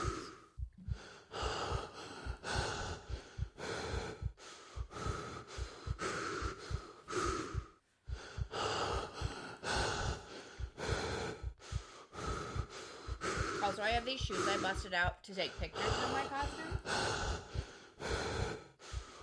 I cannot wear them anywhere because my feet. But I refuse to give them up because they're majestic. All this heavy breathing is happening. We're just going to go full screen so you can admire my shoes. These are my favorite shoes I own. But also, I cannot walk in them. But they make for great photos, especially with this costume. Anyway, I just wanted to show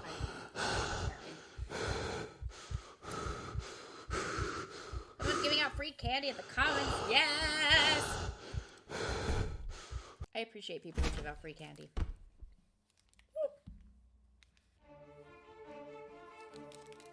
Out I tumble. I'm glad you appreciate my shoes.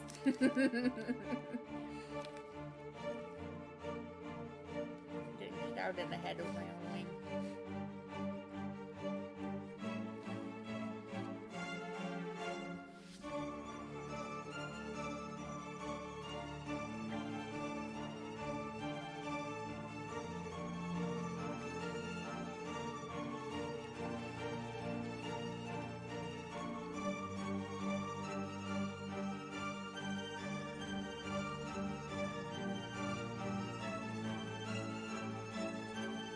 I do wish there was a way to skip the credits, because, like, they do deserve thanks, but also we've already seen it 3 times today.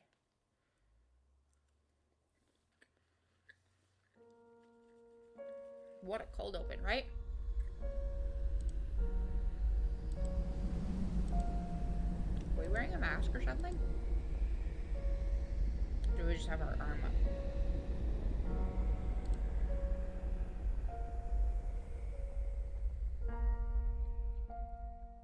Jeremiah, we must talk.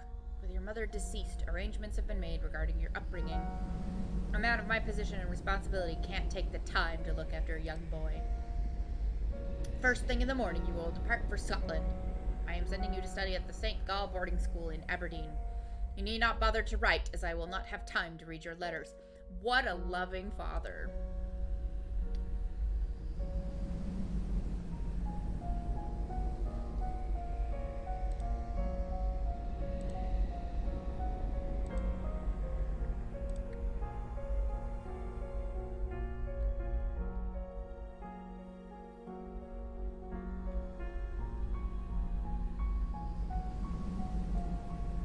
Maybe there is. I'll check next time. Still no letters for you, Devitt. Please do not persist any further. Poor Jeremiah, I'll write you. There we go.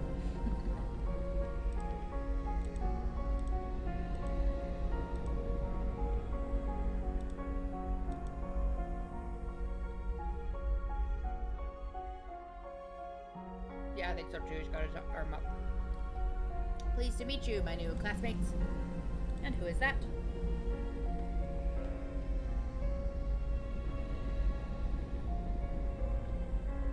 Him? Oh, that's just Devitt. Pay him no mind. He's a little odd. Interesting.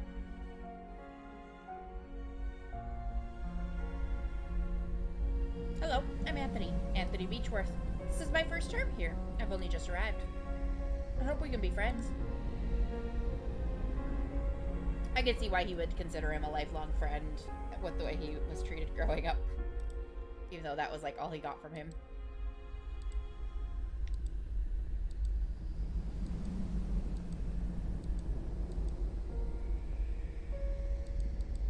Face is itchy.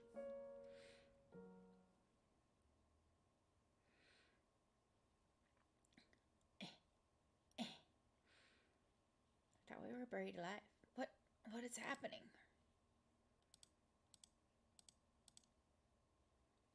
The 4 witnesses. Now. Number 4? I wonder how it got in my pocket. I took it to see a play called The 4 Witnesses. My head is pounding. I feel so weak and thirsty. If I don't drink water soon, I will faint. Dear Lord, where am I? Eyes close, ears muffle, and voices hush in the land that loves silence.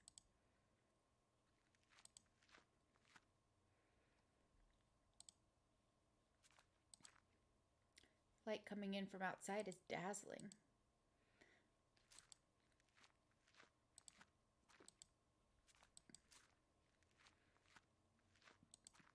This is why bullying is bad, kids. Then the kids inadvertently join a cult. I'm in a city. Is it Aberdeen? How could I have escaped? I can't see anything beyond this wall but the dark facades of buildings on the far side.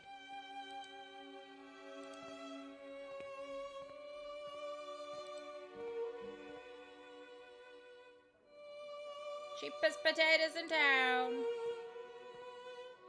Young man, could you please tell me where I am?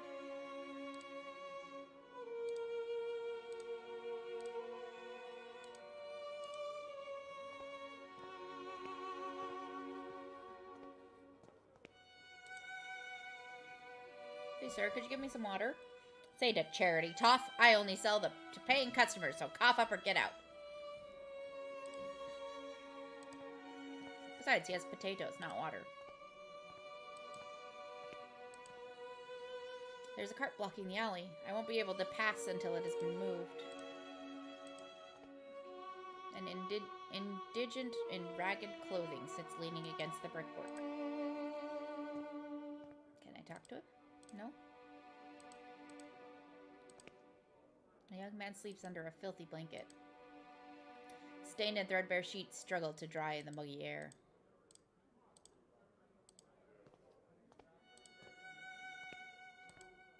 A young woman suffers difficulty breathing.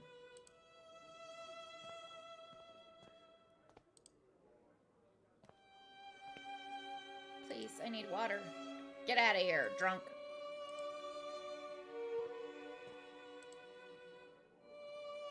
There's a man staring at me from amidst the crowd. Something in his countenance seems strange to me. No free water comes in everything. Please, ma'am, could you tell me where I am? You don't know where you are at? Why, this is the old Nickel Street Rookery, a dark, more decrepit place like never there was. But that's in London. How could I have arrived in this slum? The man just yeets himself out through the gate.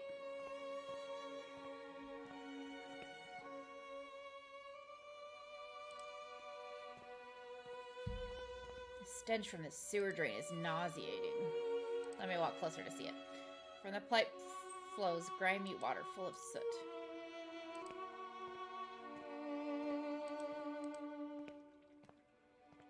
'Tis water. Water's foul odor is repulsive, but I am overcome with thirst. Ew. Oh. We didn't get very far.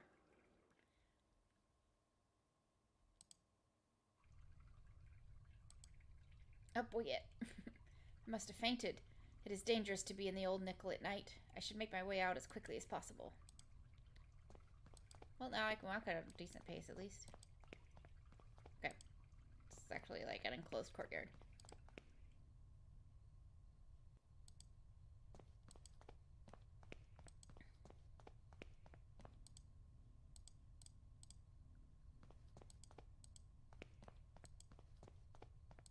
Hey, the cart moved.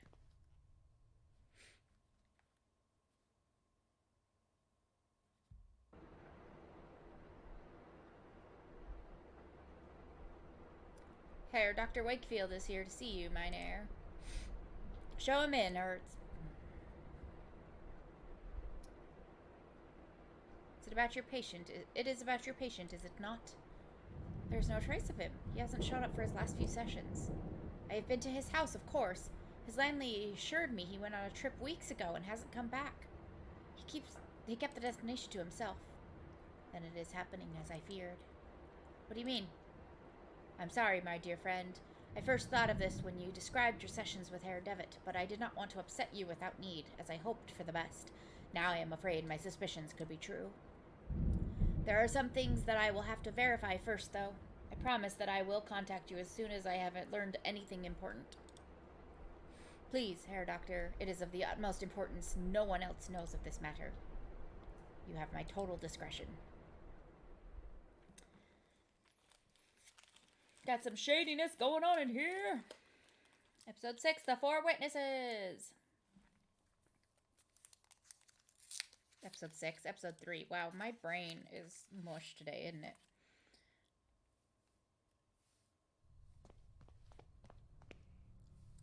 I feel like I've been walking these streets for hours. Surely I must be close to finding my way out of this. Out of this labyrinth.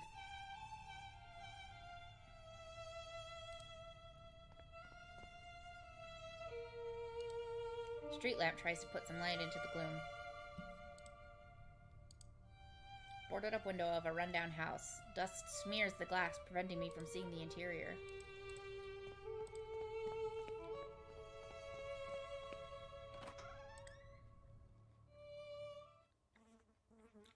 Wow, I found my way super quickly. Cuts of rancid meat lie discarded on the butcher's block. Ew. A rank piece of meat hangs from the ceiling.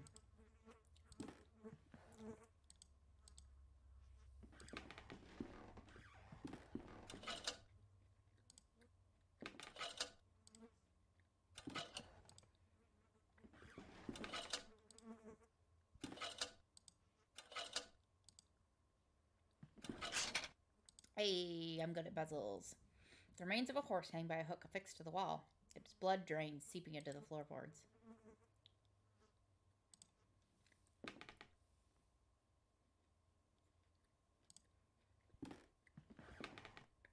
Rust out drums, empty.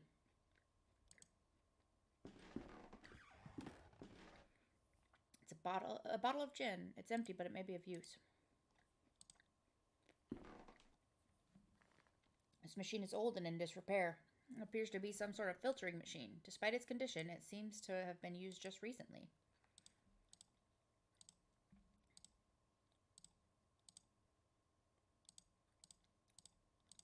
Saw the machine all the way down. It's a glass incensier. Liquids are poured into the top and then impurities removed through a valve at the bottom. Okay, so I gotta go find some fluid somewhere. And then come back here.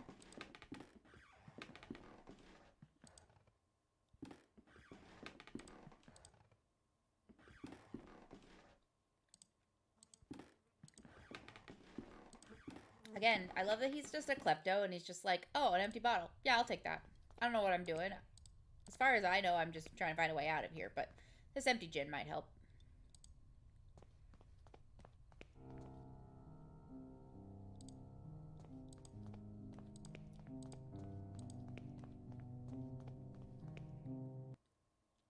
Ooh.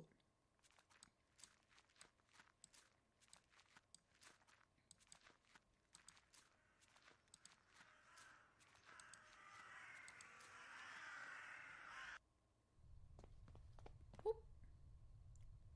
Got lost in the fog. If I am to make my way through, I will need to orient myself somehow. Closed.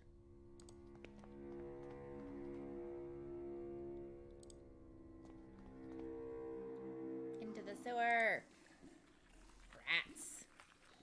The letters seem to have been inscribed with an oily grime. It reads rats. I'm not sure if that's a warning or an exclamation. Sewer is flooded here with an ankle-deep pool of water. Patches of oil swirl on its surface. Collected some of the oily water in my gin bottle. Not enough light for me to see. Lord only knows what I might stumble into. A giant rat, if I remember correctly. Wait. It's just rubbish. Rotten scraps of food and discarded papers. The gate is latched shut. I can't open it from this side.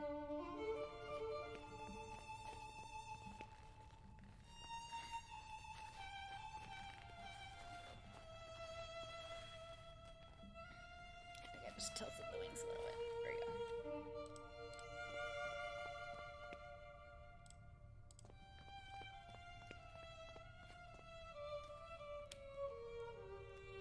There's that man again. Rusty old oil lamp sits empty in the corner. Can I have it? No, it doesn't belong to anybody. You're welcome to take it if you like. Not sure what good it'll do without any oil, though. Mine. Do you hear them? It's the crows searching for the moans of the weak and dying. They're calling to each other. They must have found something. How to get out from this place? Get out? There is no way to exit the fog. We only can wander around and get lost in it. In the fog, all the stars die. Could you help me? These streets are so confusing to navigate. I'm afraid I have lost my way. Could you direct me out? Yes, lost one. I can give you the directions. I have been gifted with a second sight. I can peer deep into your past and unwind the tapestry of your fate. Would you like me to close my eyes so that you may be opened? I haven't a penny to pay you. Money is of no matter here. Come close to me now. The scream. It begs you to escape. Mute. It shrieks your last name, sharp and painful and burning. Its voice is one you know. The mask. Empty eyes stare at you, and a voiceless mouth calls you. Its lips twist and snarl with what it has seen, what is still to be seen. You think it is a stranger's face, but it is your own. The walker. You have embarked upon a great journey, but this path has been walked by you before. You step in your own footprints inside a circle of fire. I don't understand. What does it all mean? I can't unpick these ends. The threads you have woven in destiny are too tight, child. But you will. Oh yes, you will. It is not for me to say, but for you to discover. Remember that in the fog, we see only what is closest to us. The bird remains in the distance. If you wish to leave, you must follow the path of the bird. No more direction can I give. I must go. You will need a map to guide your steps. Farewell. Oh, okay. Excuse me, sir.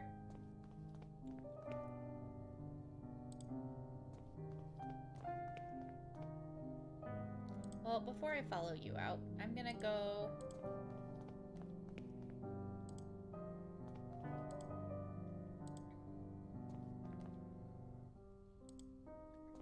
I'm gonna go purify this oil.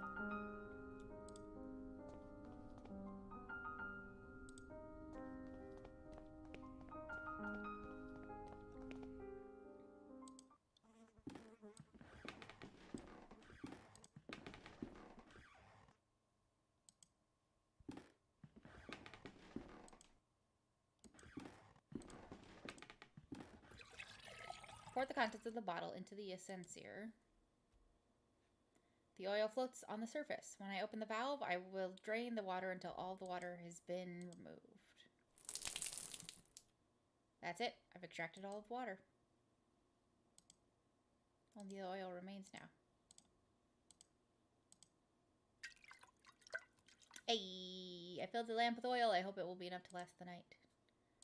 Except how do I light it? That's the big money question.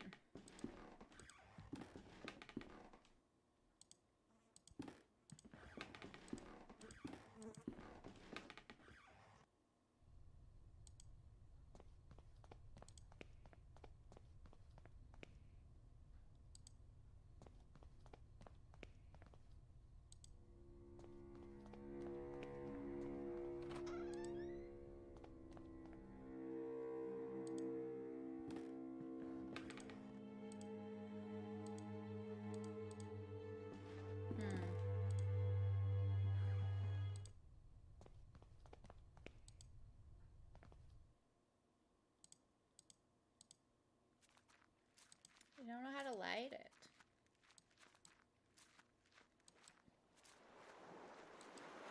Oh, I hear an ocean.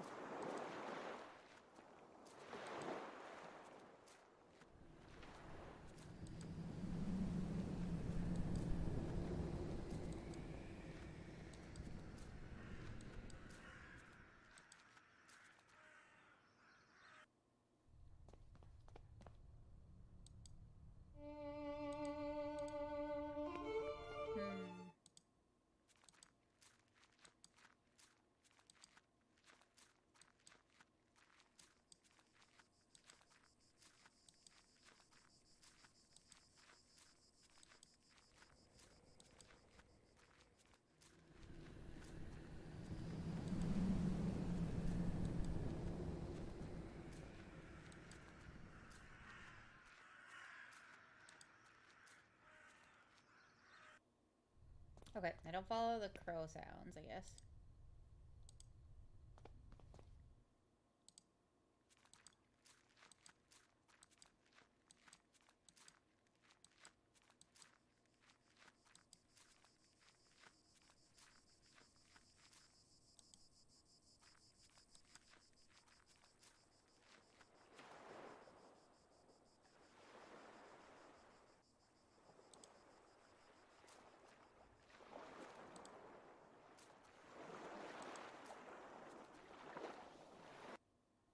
Okay. I don't know how to navigate this yet. Where can I find anything? Handprint left on the surface. Interesting. Can I find anything to light this lamp with?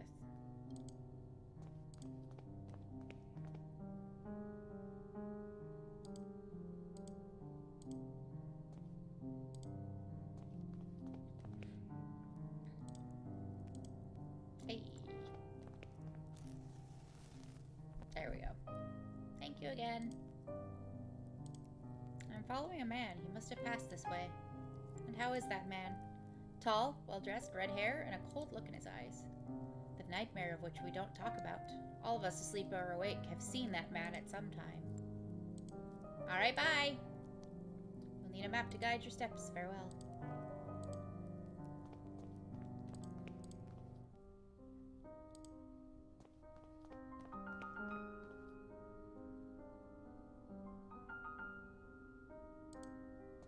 Wait, can I do something with now that I can see it in here, or no?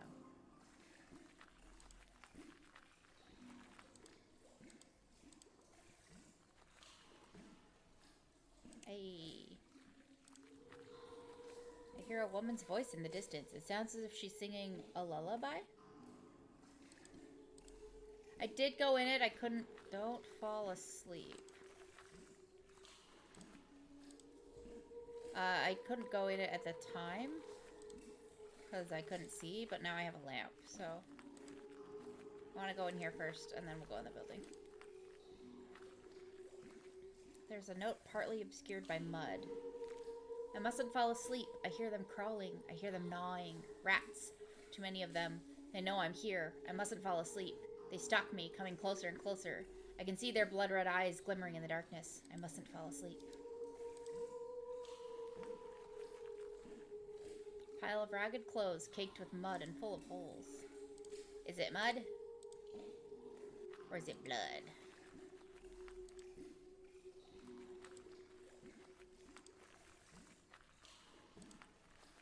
dead roots of a once great tree fill the cavernous sewer. Strange green moss covers its surface, and there is a great crack along its length.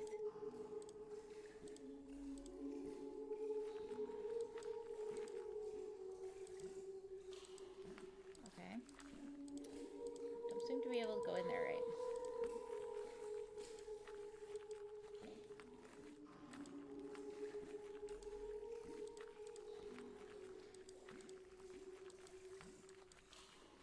I cannot get to go where the lady is singing the lullaby.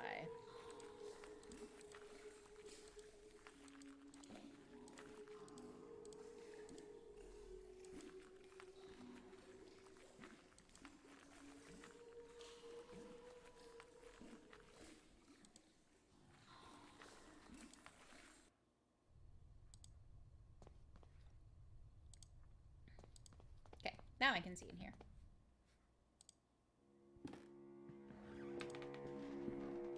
An old worn-out coat hangs on the rack. In one of its pockets is a pair of gloves.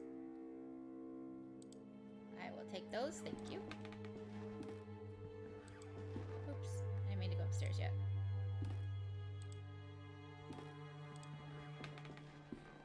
An old bottle of Saint Emilion Grand Cru is covered with dust.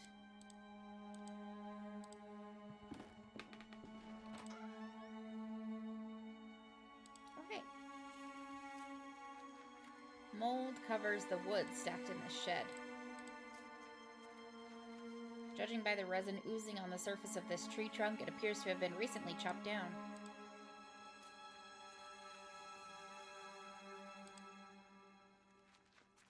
The door is locked. I can't even move it. Crack the code! Rats don't fall asleep. Rats never sleep.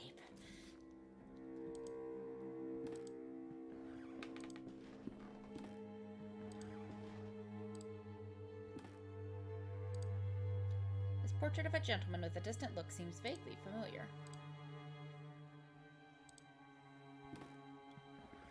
A bright meadow. The picture has faded to a dull color. Oh, I don't like the laugh coming down the hall. Now my eyes focus in the gloom. I can see that the person sitting on the bed is an elderly woman. She's just dressed up as a young girl for some reason. She appears not to hear or see me from here. I will need to get closer if I am to explain myself. A portrait of a beautiful young dancer. An old wardrobe. There is something amongst the embers. Can I put gloves on? It's a spherical piece of metal. A doorknob? Kills me. No, I don't want to dance or sing anymore. It's enough for today. I want my lemonade and I want to play. Who are you? Actually, madam, I am afraid I've never met you before. I don't know who you are. Ah, don't you recognize me? No, I don't. I'm sorry. Oh, no, not at all. It's fine. It's been a while since I last performed, I suppose. But don't you forget it. I am the great little Catty, singer, dancer, the golden girl of London's music halls. I want to get out of this place. Hide and seek. Oh, I do love games. I go to the fog when I want to get away. Daddy won't find me there, you see. In the fog, there are no faces. I'm looking for a gentleman. He's well dressed with red hair. Do you know him? He led me to this place. No, Father. I have been practicing the latest repertoire as you ordered. I have behaved very well today, haven't I? Let's play. Now stand next to the fireplace and count to 3. 1, 2, 3. What's the time, Mr. Wolf?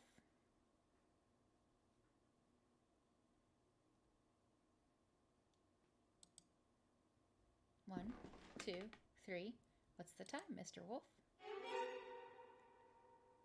Doop. 1, 2, 3. What's the time, Mr. Wolf? Is this like red light, green light? 1, 2, 3. What's the time, Mr. Wolf? One more song. This is the shot I used for my thumbnail. What the blazes just happened? My head, it's pounding. Where did she go? Water closer. The pile of things on the floor after Caddy's disappearance. There's a mask. Nice. It's a porcelain mask. It broke when it fell. The distorted features, there's a grotesqueness to them. I don't like to look at it. And look, underneath the mask, a photograph. It has a note, little caddy show. There's a girl lit up by a spotlight in a music hall, singing to a live piano. Nice and spooky. I'm exhausted. Father made me rehearse today for 8 hours. By the end, the music wavered with his trembling hands.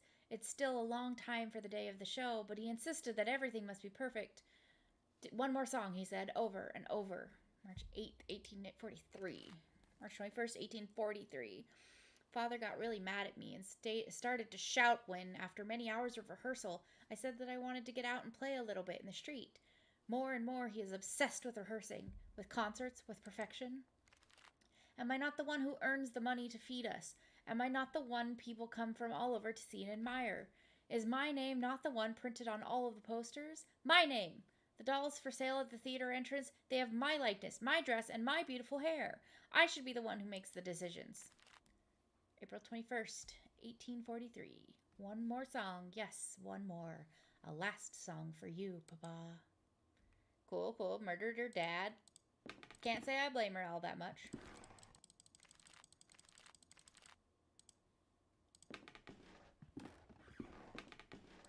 The wardrobe is locked. My reflection stares back at me through the grime.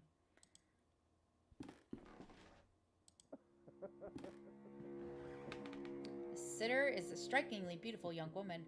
Her features are sharp and aristocratic. A ladder to go up. Portrait of a middle-aged man. He seems troubled. Doorknob is missing. I have it. The man in the picture has a quite hypnotic gaze.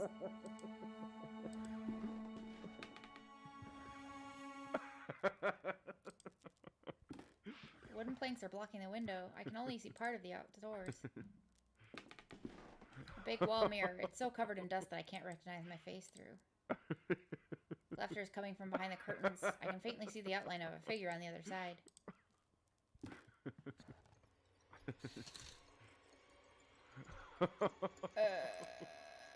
The record is scratched. It's repeating on loop.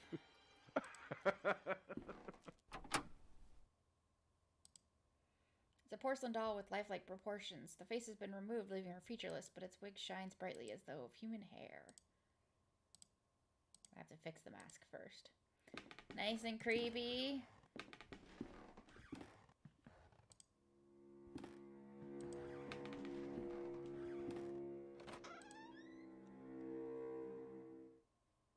Hello? No, no, no! Did I not pray enough? Have I not written faithfully every last note you screwed into me? Middle C up to A, measure, G up to C, tied, F, second violin, bar 2, middle C up to A, double note E, G, C. No, this was supposed to be our masterpiece. Viola C, up an octave and then up to G. What do you think who do you think you are? Are you blind, man? Can't you see that I am creating the angel's voice? The work! C to A, an octave higher, A, a fragile voice flutters around the strophe. No, no, no, no, no! Hands swallow you, laugh at you. I lost it again. Are you all right, sir? My inspiration, too, is lost, quite lost. In the fog, the notes moan, just her. Who was she? Oh, beautiful Daphne, the best soloist that a composer could have. The voice of an angel, what made my music possible. She would stand there by the window.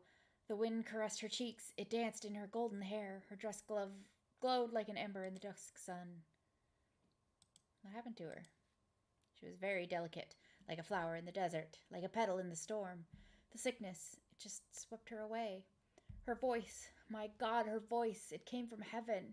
She was the angel of my music. Okay, Phantom of the Opera. The mausoleum? Outside the house. Is that where Daphne is buried? That's right. I have visited her many nights and have even slept beside her on the cold, wet stone floor. You're a weird man. I'm following a man, though. Come to think of it, maybe he is following me? He has a red beard and wears a cape. I sometimes find this man, too, among my notes. I feel him close to me at times. Please, I need to get out of this place. You ask me for words, but words are betrayers. They're dirty. Music, just music, remains beautiful, but it's prisoner inside all of us. We must set it free. I can't help you now, not until my work is finished. My work is the important thing. She was my only inspiration. Goodbye. Let music and singing surround you, my man. Painting of a beautiful young lady with a peaceful expression. She looks like one of Raphael's angels. The wallpaper is torn. Paper bound up in a roll. It seems to be a discarded musical score. Taylor's mannequin. Why is it beside the window? That's gonna fall off in this state. I have to repair it first.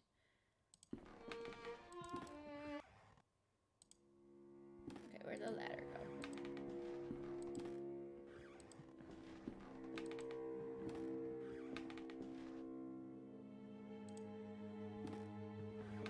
This piano is so dusty, I dare say it hasn't been played in years. I wonder if it still works. Poke. It does. Something is preventing one of the keys from depressing. Can I see? There's a key hidden under the key.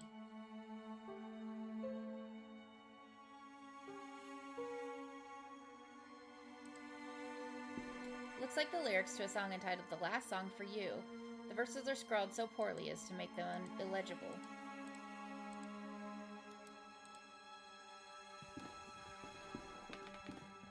This cage must have housed a huge bird. Only a feather remains. Can't reach the feather from here.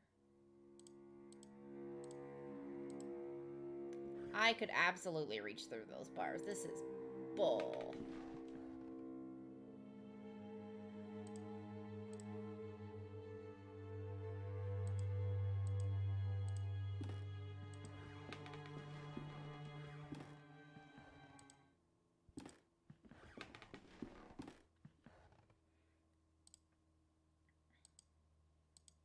Okay, so I just need to figure out... Can I use the score on the piano? Ooh, I should try that. Thank you. I've got to figure out how to fix the mask.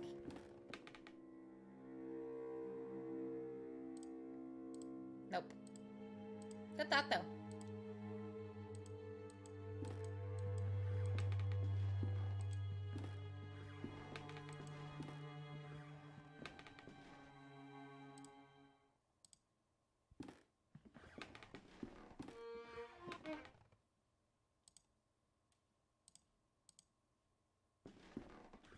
These old scores, dull, devoid of grace. Get them away from me.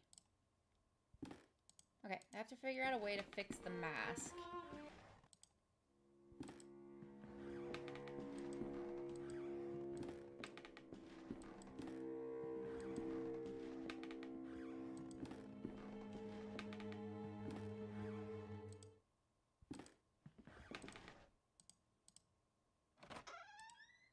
There's an elegant scarlet party dress inside. Nothing else in the wardrobe. Is there anything downstairs that could help me fix the mask?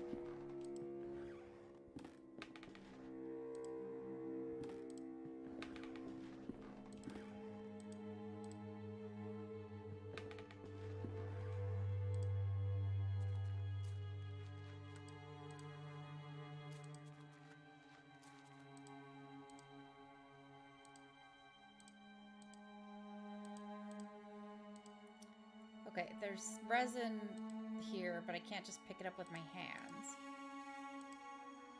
I can't use the mask on it.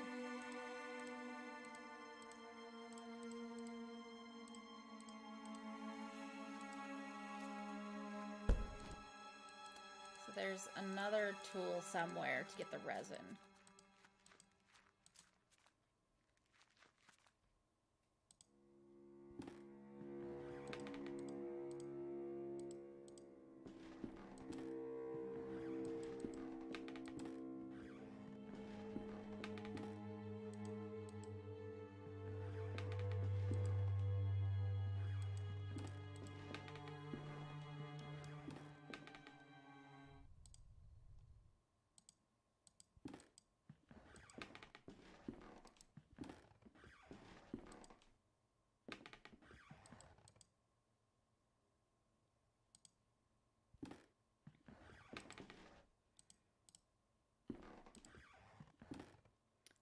anything else I can pick up?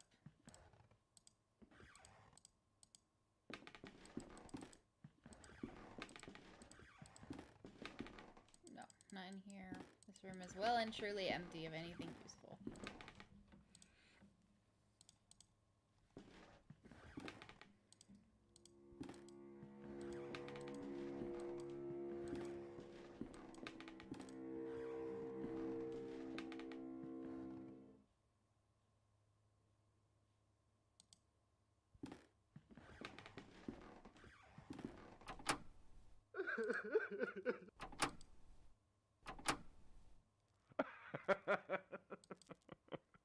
It's a little creepy that every time you turn it on, you get crying or laughing. I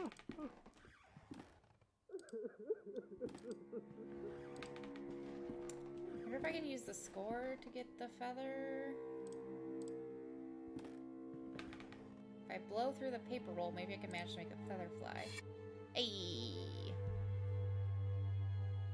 I got it. It's a big black feather with some gray spots in the base. Wonder if the feather can be used to get the resin.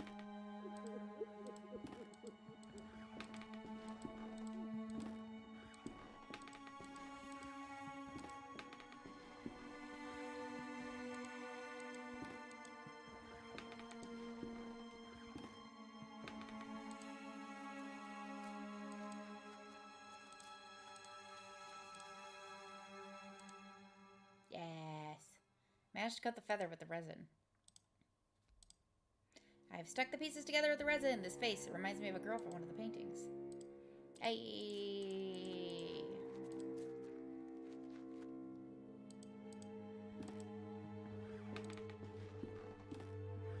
I do love this game, but sometimes the puzzles are very dumb. Use it as a quill, basically. Except this dum-dum seemed to have put the resin up the, like, feather part of it.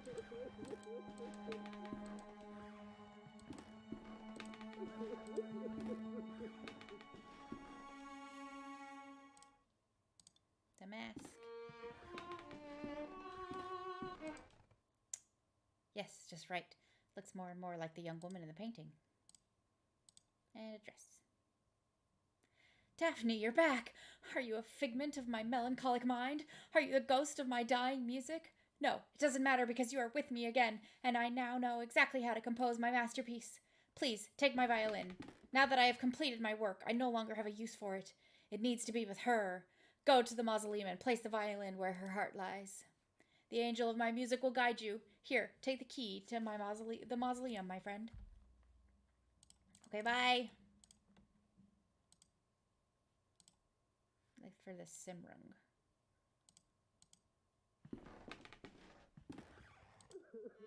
We're gonna turn that off because that's unsettling and I don't like it.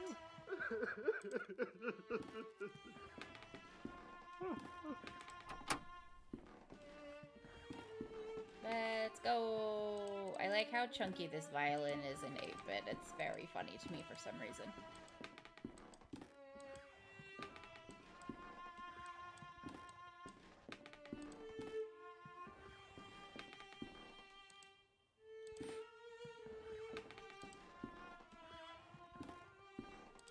Let's go. Glad he like power walks outside, dude. Ooh, that music's well.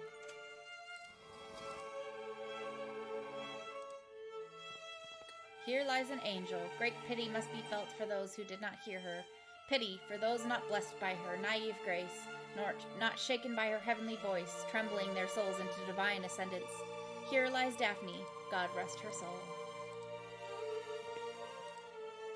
Sarcophagus is broken.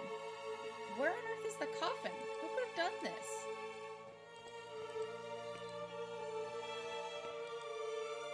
Trail of soil leads from the sarcophagus to this hole. Was the coffin transported through here? Into the hole we go! It's locked. Can't see anything through these dirty window panes. What was that? Hello? Maybe I can see something if I look into the keyhole?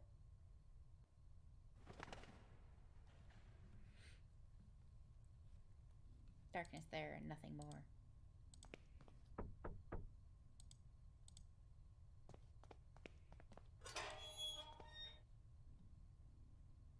Oh, hey.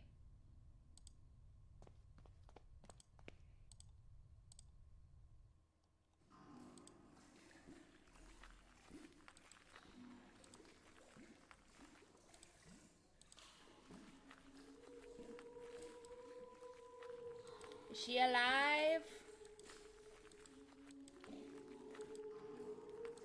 It's locked.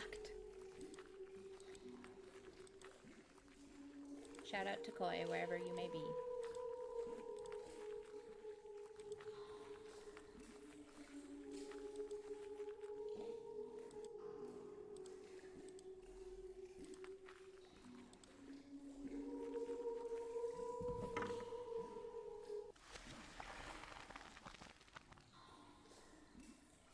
Violin has disappeared amongst the roots, as if swallowed up.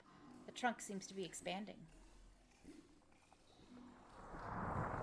That noise came from above.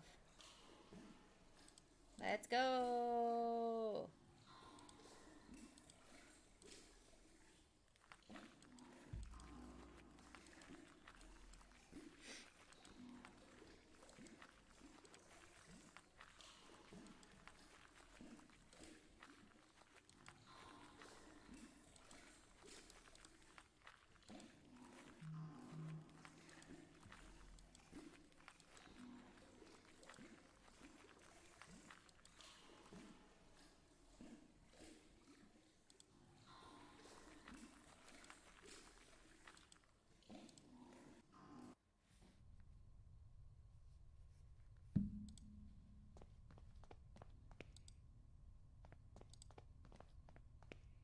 You may keep my miserable kingdom. You may keep my spike-encrusted jewels. Stay there as you will, and stare into my eyes. I am a shadow, and will not disappoint.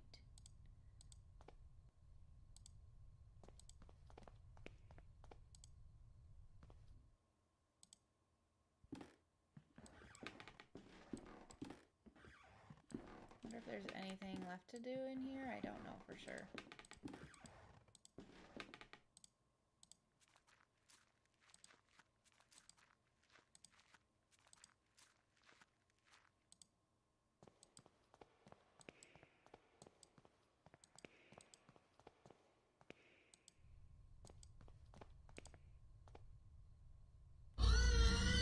Ah.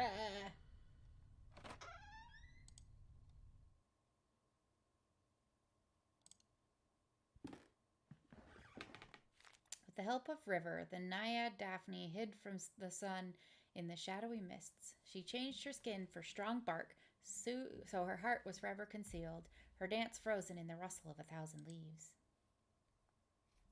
It does fast travel me, but I don't mind the walk.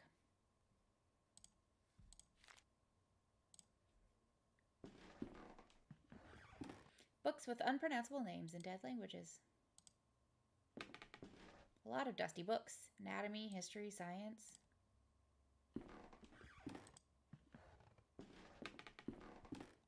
Myths and legends this time. Norse tales, Greek and ancient Sumerian.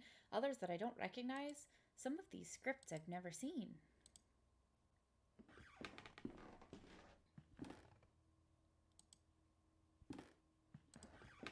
Oh, hello. Painting of an old factory. I guess someone was really attached to the place. Hello? I beg your pardon, sir, if I have startled you. What are you doing here in the dark? What are you... Why, I am reading these marvelous books. In the dark? But how can you see the words without any light? Thanks. I appreciate the thought, Jay. That is the only way to see them, really. That is, if you want to see the words on the other side of the page, the words from the shadows. Shadow always hides from the light, you know, so they can only be read in darkness. Are you the owner of this bookshop? Oh, goodness, no. The bookshop doesn't belong to anyone. Not since I found it here. I am just a guest, an explorer of these ancient tomes. Have you seen a man pass this way? He's red-haired, tall, and wears a cape. I love that in Jeremiah's mind, that description is a weird man. Oh, yes, I know of whom you speak. I see him here from time to time perusing the books. He would pick one off the shelf, glance at it, and then put it back. He and I never spoke, though. Why do you ask? I guess that he is calling me, guiding me somehow. Can you tell me which books this man perused? Let me think. Ah, yes, I recall him looking at Unexplored Places of the Empire. An excellent tome, very revealing and very rare. This bookshop is very fortunate to have a copy in its collection. I'm not sure where it is now, but I'm sure it can't be far. Guess I see him sometimes, but he slips away whenever I try to meet him. I feel as if he is guiding me towards something. That may be so. We each have our own white rabbit to lead us through our lost places.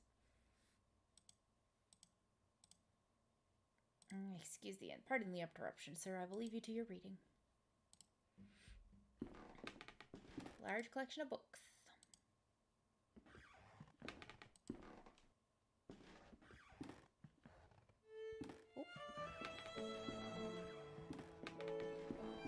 Jeremiah's on a mission.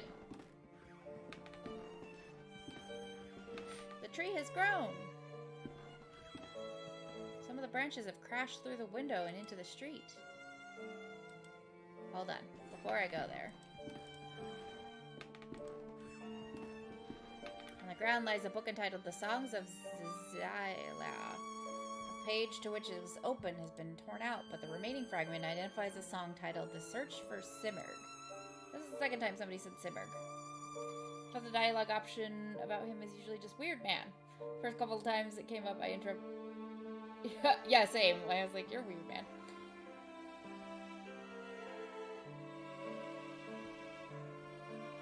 Spam text. I just tried to move with WASD. This is not that kind of game. Wait, before I go in here.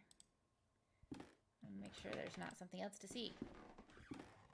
Book lies on the floor. Its spine reads Unexplored Places of the Empire. A page has been marked. Place of the Eternal Fog, also known as Zyla. It is a unique bay in the east of Balshawar, near the jungles of Bengala. It is surrounded by tall, snow-capped mountains. Usually covered in mist, the waters of the bay are very dangerous and very rarely visited.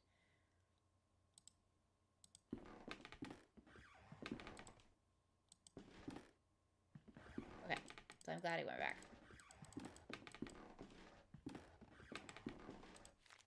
Yeah, we got that. And what did the other thing about Zyla say? Zyla? I'm not sure how to say that. Songs of Zyla. It's been torn out.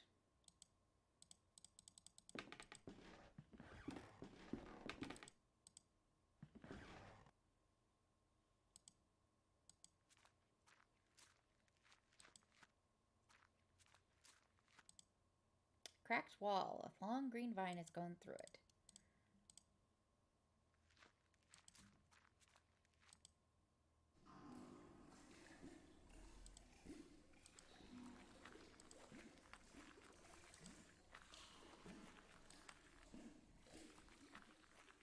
Do not fall asleep.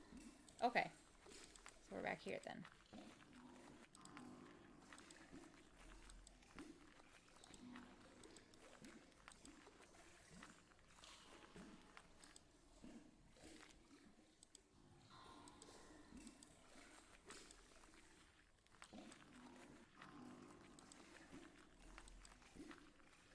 Oh, I don't think there was anything back here, was there?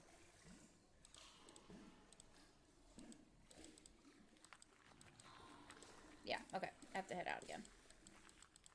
Well, now where do I go? I don't have anything left except the ticket and the lamp.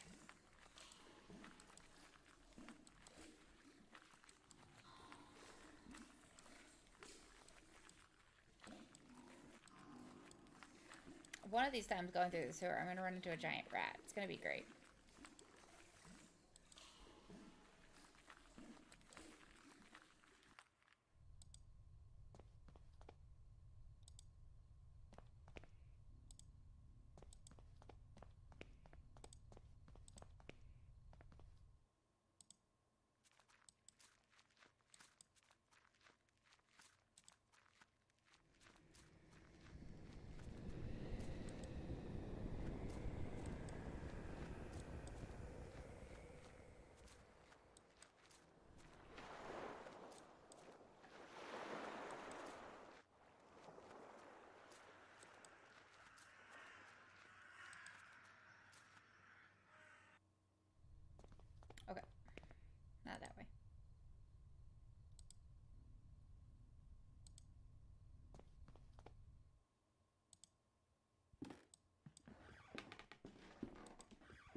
know if I need to come talk to this guy again, but he's a songwriter, and the papers I found said something about songs of Zyla.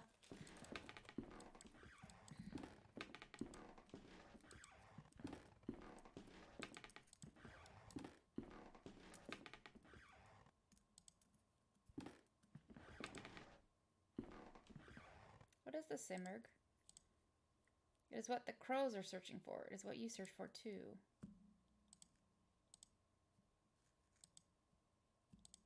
Look for the Simurg.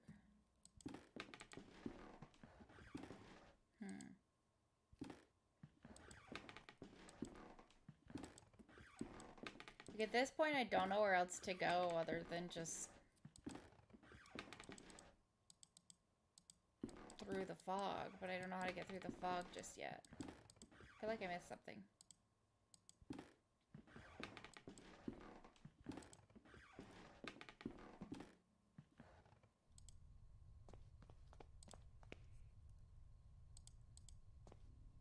Can you tell me about the Simurg? Nope.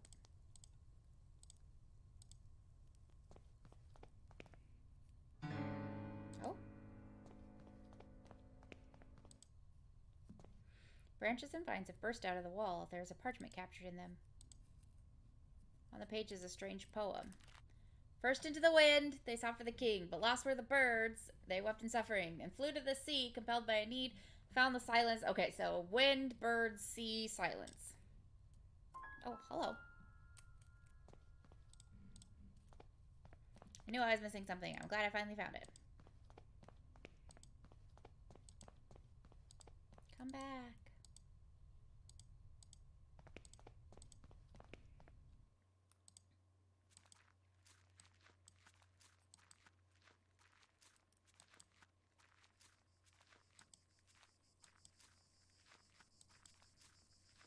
No, I didn't mean to click on that. No. Just trying to walk, not go through there. No.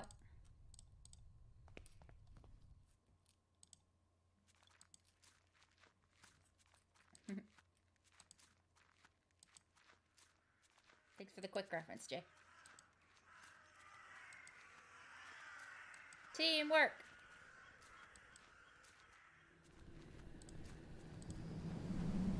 Wind.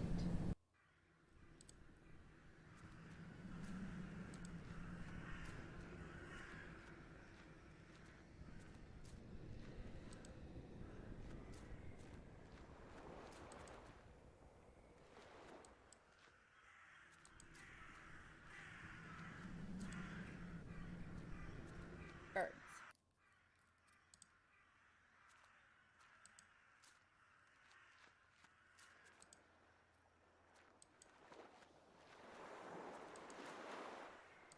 Sea.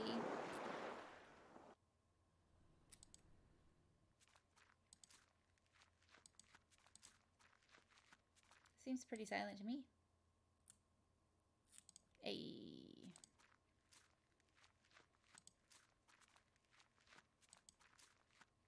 I think we did it.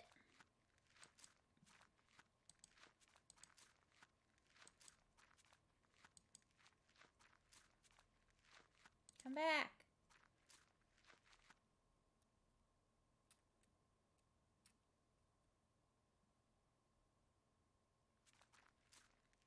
Your ticket, please. Here you go. I remember this play, and it's creepy as all hell. Thank you. Please come in.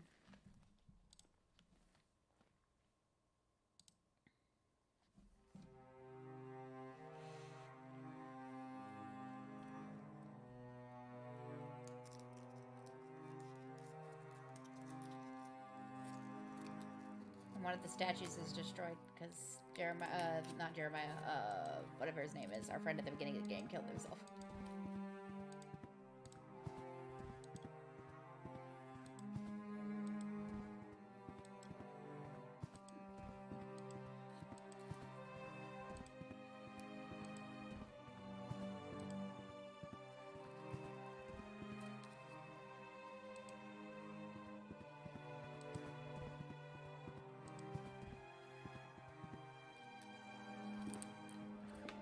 Hello, Jeremiah. I knew you would find us eventually. Welcome to our humble performance. You were there. You were part of the group.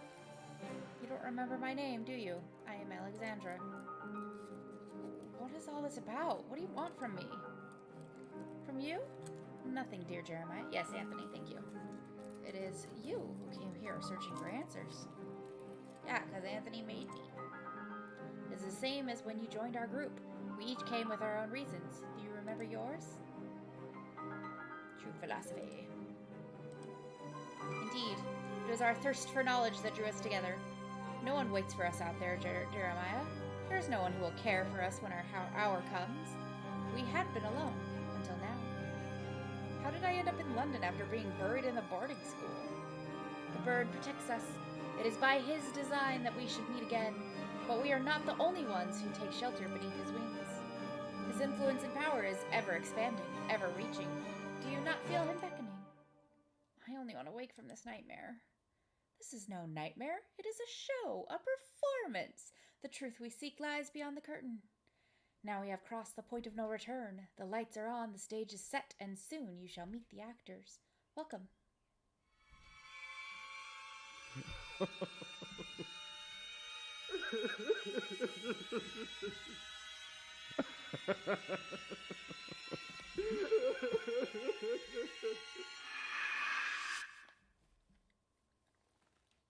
This belongs to you.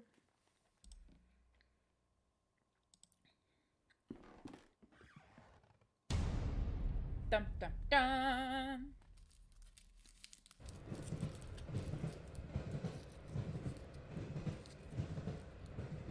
Dear Sir Dr. Wakefield, if you are reading this, then you have followed my instructions to arrive at the agreed upon address. Good. I apologize that I could not accompany you immediately. My own investigations have demanded a certain unanticipated degree of attention. I have determined that your patient, Devitt, is in serious trouble. I will contact you with more information post-haste. In the meantime, discretion is of the utmost importance. Your friend, Johann Kaufman. That's right. Season 2, the playable character is Wakefield, not Devitt.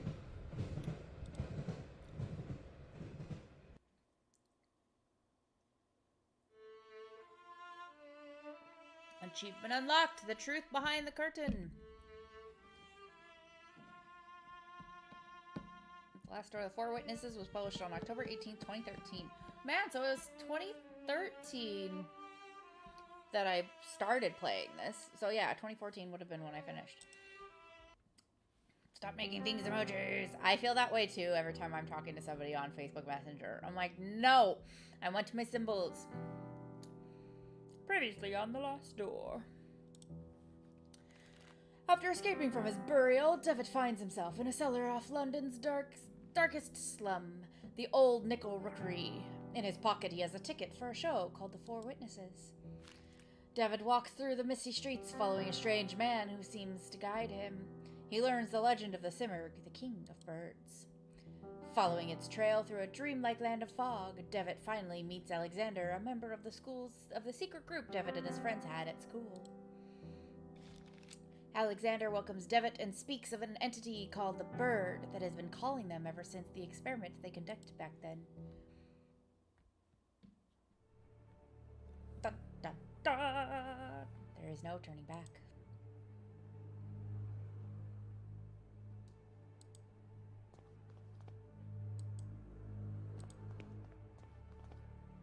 I have made my mind. Made up my mind? I'm ready. Yeah.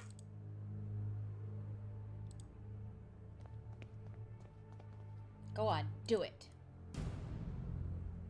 Do it. Do it!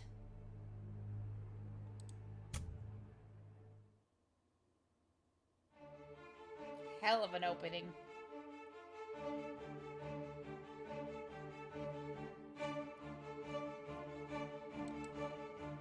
There is a skip button. Yay. Thanks, Jay.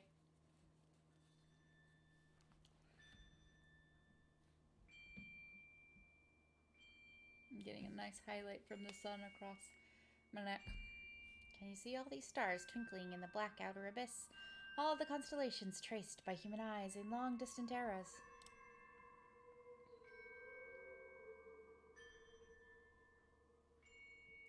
Look now to the forest in the valley, to the old tower, from the last tree in the distance to the stars in the sky. And even the stones beneath our feet are just silhouettes that hide the truth from our poor senses. Ancient shadows that hang over the veil that hides the world. As if it were the curtain of a theater, the veil separates the truth from the lie. The veil is a place, Devitt, a place of mists. Anthony's great abilities brought you here, but his influence will soon fade away. The mask of lies will descend over your eyes once again. You must find the door as I did. The door that gives passage through the veil. Open it and we will walk together beyond the mist. Dum, dum, dum, dum, dum, dum. I suppose you are wondering why I called you so urgently. I cannot deny it. Your letter was truly mysterious. I have been traveling, Doctor, to Scotland. Have you heard about the massacre of St. Gall? Why, yes. The tragic event has been the continued object of speculation and grim rumor in every newspaper in England. For weeks now, pamphlets have claimed that all kinds of macabre things took place. But I don't understand. How is all this connected with my patient? He was there. I am afraid he is one of the victims. Dear God! Are you telling me my patient has been murdered? Murdered? Thankfully, no. Please excuse me for alarming you. I did not mean to give this impression. Herr Devitt was attacked, but survived. What was Devitt doing there? Many years ago, the St. Gall Hospital was a boarding school. It appears that both your patient and Mr. Beechworth spent a part of their youth together there. We can assume that Herr Devitt was investigating something. He believed he had found a clue related to his friend's death. I am not even going to attempt a German accent. I don't want to be, like, offensive and terrible. So that's why I'm just kind of giving him a bit of a tweak. What happened to him then? It seems the criminal was caught by Herr Devitt in the midst of the act. Then he tried to do the same thing to Devitt that he had done to the others. Fortunately, the nuns arrived in time to unearth him from the coffin. Herr Devitt was hospitalized. The nurses report that he remained unconscious for an entire day. What was the cause of those awful deaths? No one knows for sure. The victims were inflicted with terrible wounds. All of them had an expression of utmost terror on their faces. I suspect you did not find Mr. Devitt in the hospital. Indeed, he is already gone by the time I arrived. I have not been able to determine his whereabouts since. I see. What conclusions do you draw from all of these circumstances? I have some theories, but I would prefer not to reveal them until events have unfolded. In all of them, there is a fundamental element whose role has not yet been revealed.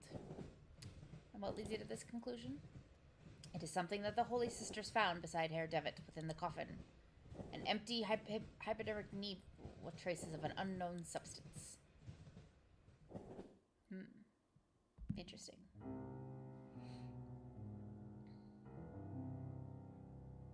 Welcome back!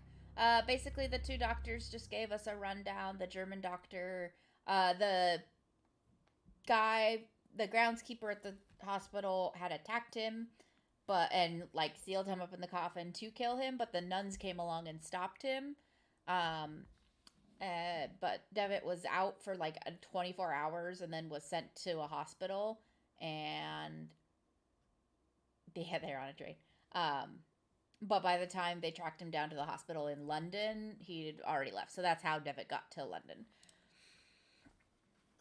I'm sure this is the place. Alexander's house must be just ahead. Is there anything back this way? No? Okay. God, the screen is so dark.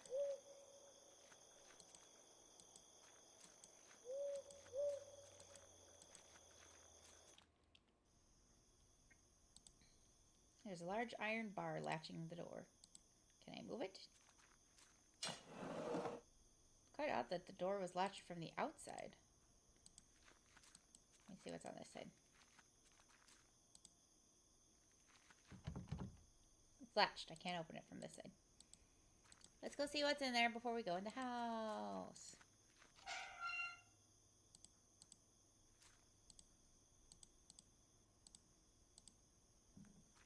Thanks for the recap. I wasn't sure how much you missed. Oh, it's very dark. Okay, so I guess we're leaving because I can't see anything in there.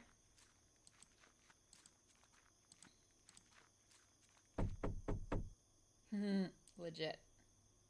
No one is answering. Perhaps I should just go inside anyway? I'll just tell the household that I'm an old friend come to visit.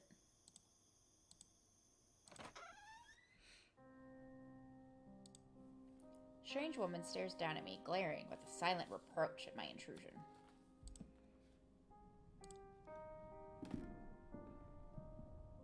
Footsteps. There must be someone upstairs.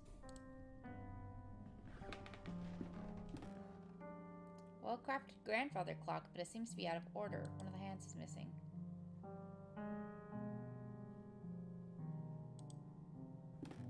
Oh wait, I don't want to go upstairs yet.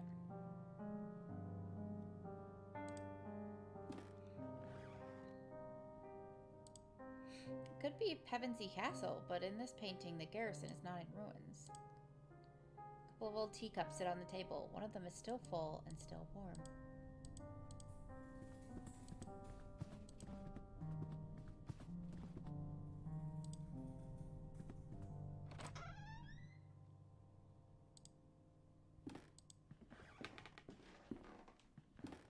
An oil lamp.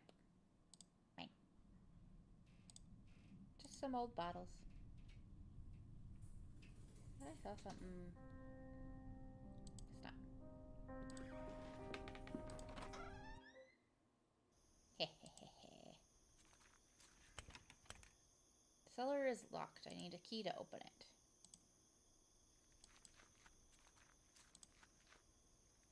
An ancient stone well. A rope hangs inside, disappearing into the darkness below. Haul it out! Oop, it broke. The rope is broken. I'll keep this end. I broke it, but it's mine now, so. Bucket has dropped to the bottom. Oh, he's remembering. It looks like someone was buried here. Can't dig with my bare hands. Alright. Well, I know someone's upstairs, but now I have a lamp, so I want to go out here. Yay. The pane looks as if it has been broken from the inside. Oh, that's creepy. A statue of an angel with its wings spread. Its head is missing. Jar of vitriol oil. I must be careful. It's a powerful acid. Let's just put that in my pocket. That'll be fine. And a statue of an angel covered in mold. It's glancing at me with a sad gesture.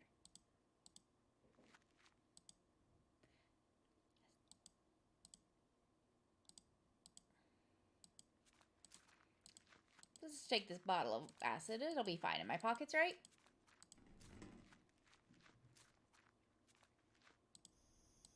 It's fine. Everything's fine.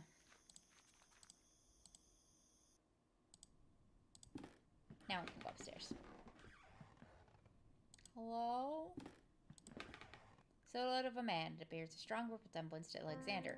It's a silhouette. It bears a strong resemblance to you, sir. Oh. Alexander!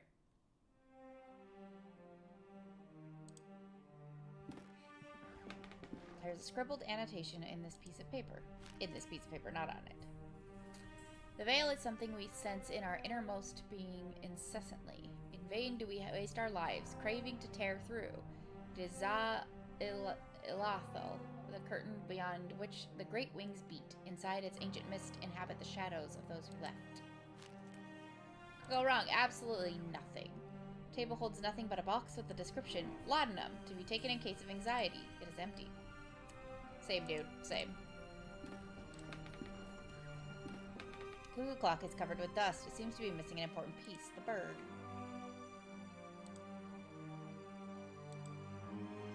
Okay, so this clock is on 11:15-ish, something like that. Misty dock overlooks a gray ocean. Gulls wheel overhead. Alexander, it's me, Devitt. I'm sorry if I startled you.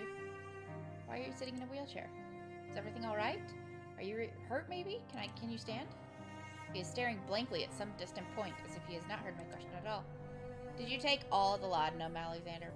You told me I should come here, and I came as soon as I could. Could you tell me what is happening here?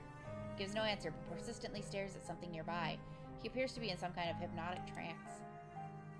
When I was downstairs, I could have sworn I'd heard footsteps. Were they yours, or is there someone else in the house? For a moment, I felt a flash of hope that he was looking at me, but he is unresponsive. Alexander, please say something. I don't know what to do.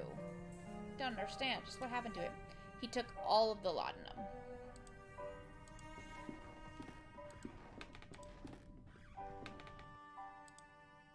Figurine of an angel facing the wall.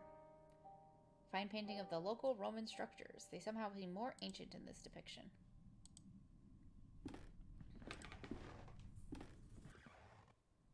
Ooh, spooky. Huge chest made of oak wood.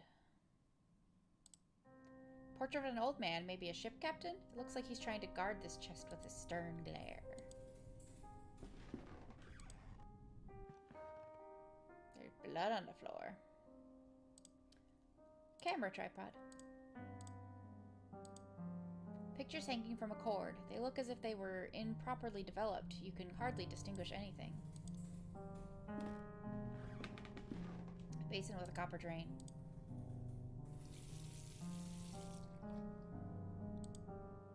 Looks like some kind of red tinted glass covered, used to mask the lamp. It's completely shattered on the floor. Oh, right, it's red glass. Oh yeah, we get to develop pictures! I remember this part. Ow. Lamp is hanging from the ceiling. Its bulb casts an intense white light, which is not good for developing pictures.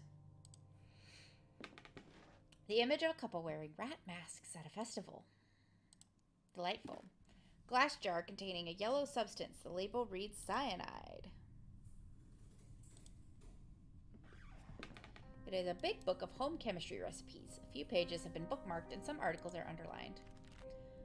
3149, collodion for photography. Collodion is a vehicle by which the photographic chemicals are united upon the surface of the glass and the sensitive coating produced.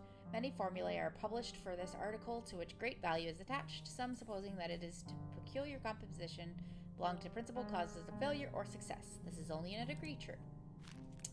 To develop a positive image, this is done by pouring upon the plate about 1 ounce of the vitriol spirit solution, and only then adding 5 or 6 drops of the cyanide acid. Then the plate must be thoroughly washed in water to remove any excess of the chemicals. Okay, so I have the vitriol and the cyanide. They would almost require a chapter by themselves. A long experience convinces us that 9 out of every 10 failures occur from a want of care, the presence of dirt, negligence. One cannot be overnice, careful, or cleanly. The best result is always rewarding the most painstaking. If a mistake is made in the order specified in the formula, quickly flow clean water over the plaque and start again. Instrument whose workings are beyond my knowledge. Okay, so I have 2 of the things I need to develop pictures that I don't yet have. I need to get a new cover for the lamp.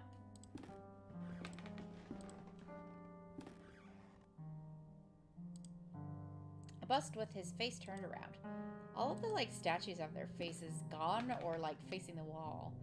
A large envelope of black felt covered in dust and ashes. It is labeled with a warning, do not open it under white light. Mine. It is a letter.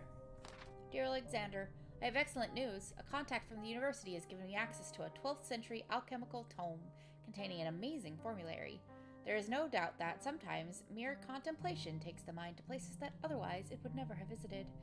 Leafing through the grimoire and marveling at the exquisite illumination of its pages, I have been struck by a sudden epiphany, a radical but elegant method I have decided to try. I think we're still on season 1. This is just, I think the last episode of season 1. And then we'll get into new stuff. But I'm glad it's exciting. I'm having fun. I enjoyed this game. I do wish the Game Kitchen would make more horror games, because I think they did a really good job at it. Forgive me for not providing any information about the method itself. As soon as I get definitive results, I will write to you immediately. I believe fortune has truly smiled upon us today. But yet. Picture of an angel with a gentle face. This seems an invoice. May this document serve as a record of the payment made corresponding to the following work. The cuckoo clock mechanism has been modified to give the strokes exclusively at 6:15 in the afternoon. In addition, a special device and a switch have been added to synchronize all clocks in the house. Alright. Shelf is lined with strange and complex books. Some titles include The Movements of Shadows, Preserving the Mind, and Lessons Beyond Nature. Alright.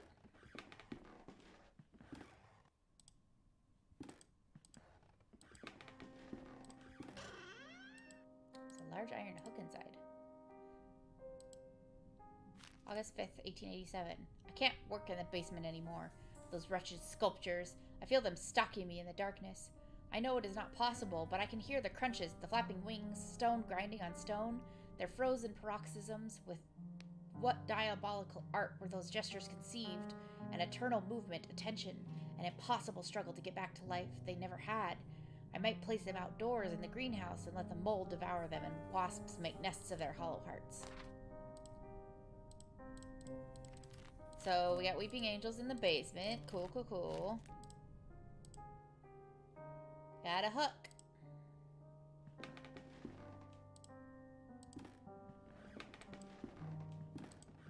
We gotta find a red cover before we... Otherwise I can develop these pictures, but it's still very white light, which isn't good.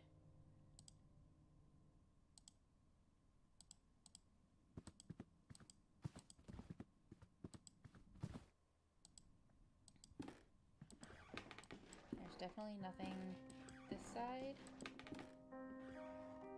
The last thing written, the last pages have been ripped off. October 12th, 1887. It has been a while since I can't devote any time to this diary for reasons beyond my control. An event most tragic has taken place in this house. Mr. Dupre has gotten ill, immersed in an everlasting stupor from which it seems he shall not return anytime soon. Since the accident, I patiently take care of him. The doctor's treatments don't seem to do any good. I feed him like a child and make sure that all of the sculptures in the house are turned towards the wall. What else can I do? Interesting. October 13th, 1887. The clockmaker just left. He has done such a good job. In the end, Mr. Dupre is not going to be able to notice the change in the clocks that he had so insistently requested. In his state, time will not be a problem anymore. This looks like a diary of a member of Alexander's household. What happened to them? Spices and ingredients. Yum! Let's have some dinner.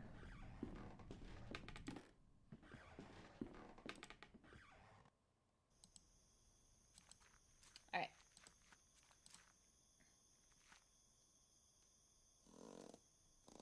Up it comes. What's in it? Within the mud and dirt inside the bucket, there was a small bird of brass. Oh, the cuckoo. Strangely enough, there doesn't seem to be any water in the well.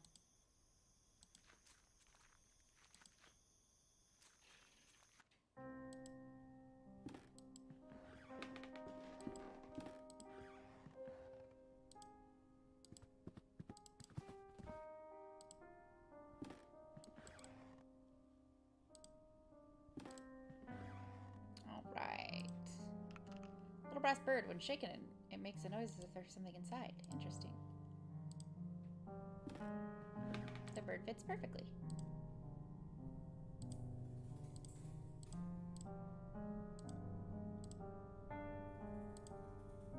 Okay.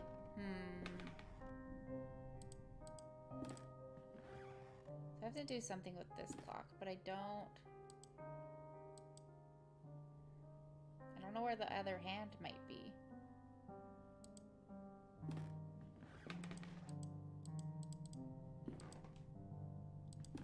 I didn't miss anything else, did I?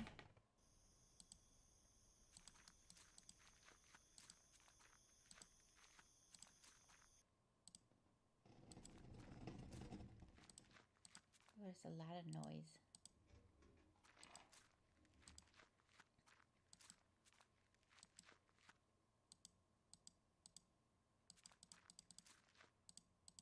Okay, there doesn't seem to be anything else in here for now. Maybe something will come up later.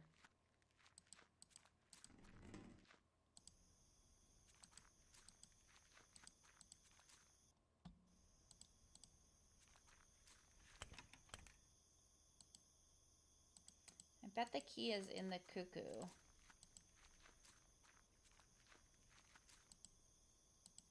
But I don't know.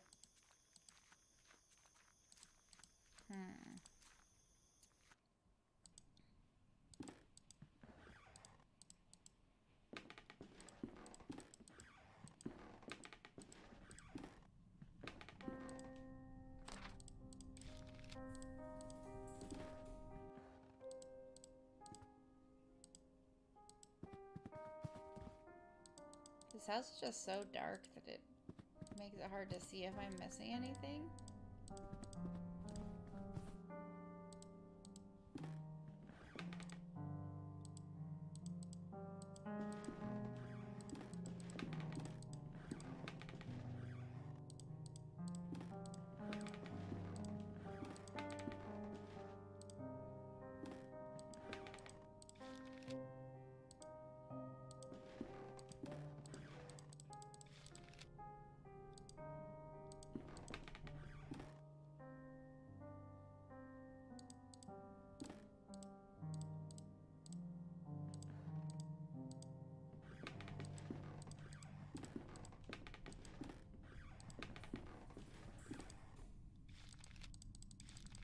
Now I got this.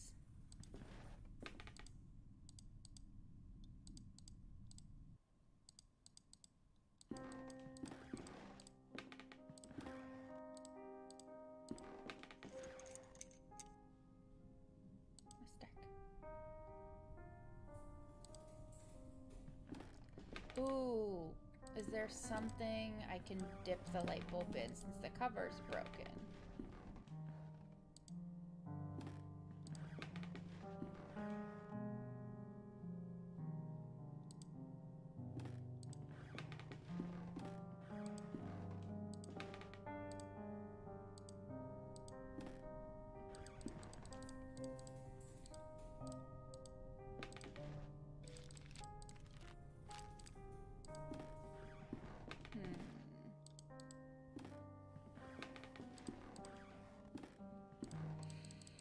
I already had the diary, thank you though.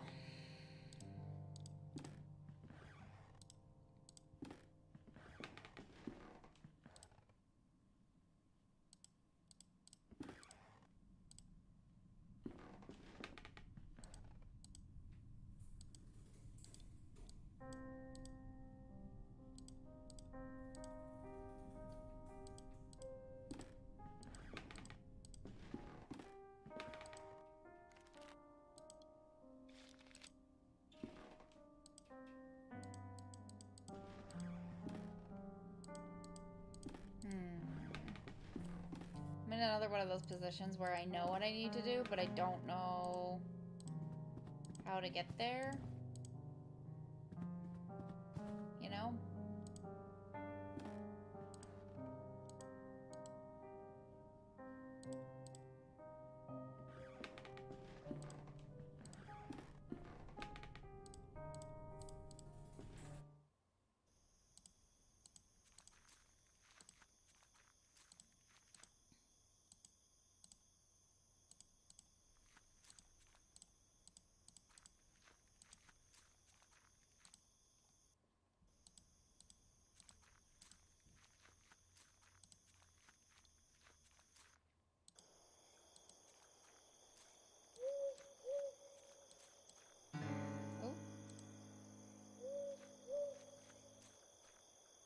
Corpse of a deer, its abdomen torn open. It looks recently dead.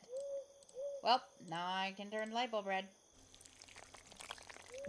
Great. Now the bulb is grossly covered in blood. Put it back in my pocket now. Old ruins lay by the path. They seem to be Roman in style. Great. Glad I wandered into my solution. That works, right? I got it. Thank you, though. You gotta love dark rooms lit by a blood-covered bulb. That would totally work.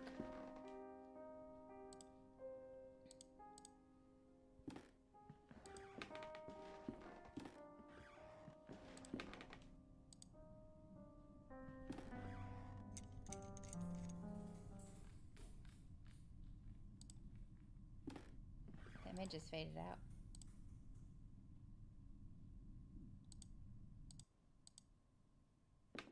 Oh, I don't have a glass plate. I just realized that.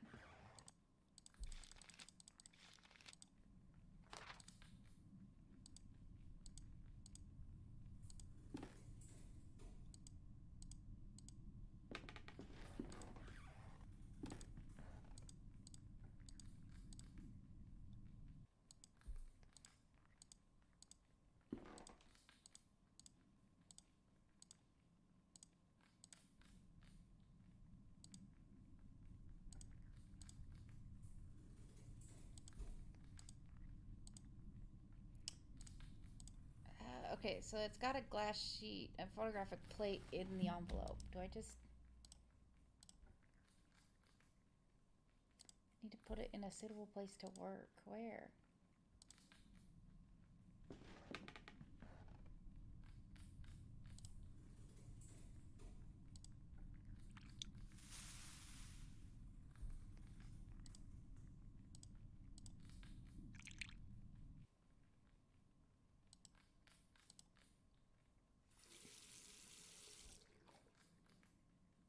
An image is appearing on the plate.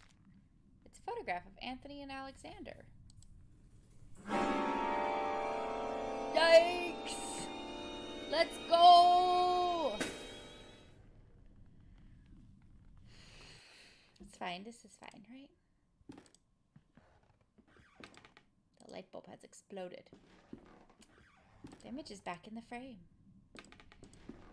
Devitt, you are a little too chill about all of this. Why do I still have all of the fluids? Now, do I show the picture to Alexander?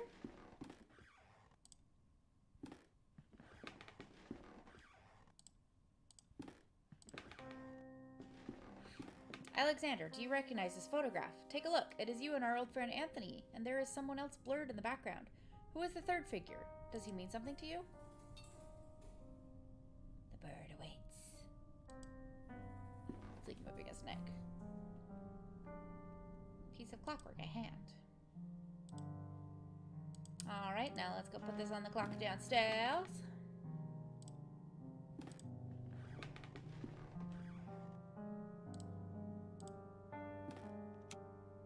Put the clock hand in its place. I only need to set the clock to the correct time. Okay, the correct time was... I don't remember. But also twistiness, because the clock face in his bedroom is twisted. So we're gonna have to figure out what the correct clock time is and then also rotate that.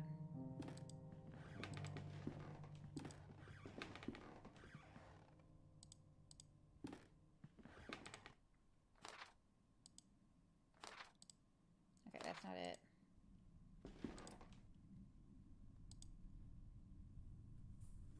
Quarter past 6 in the afternoon. Okay, I'm gonna grab a sticky note to doodle on to work this out because it's complex and my brain is useless. Where did all of my pens go?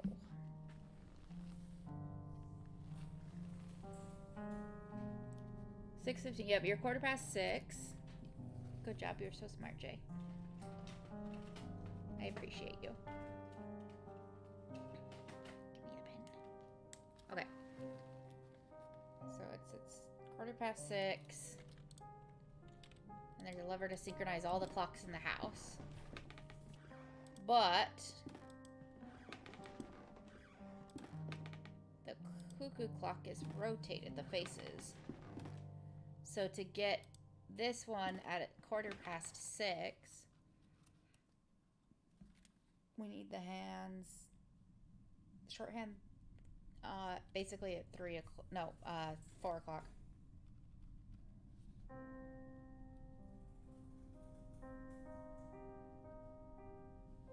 And this one at noon. Alright, 0. So, 12.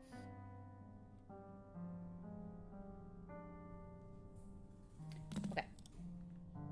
That should be good. Let's see if I mathed that out correctly.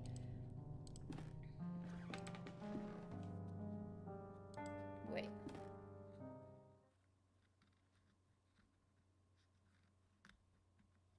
Okay, yeah. Shorthand.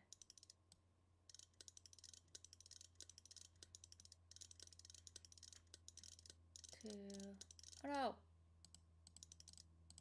Is that right? Yes! I mathed that correctly. Oh, that cuckoo clock sounded demented. LSL. The bird has burst out at the stroke. Now its beak is open.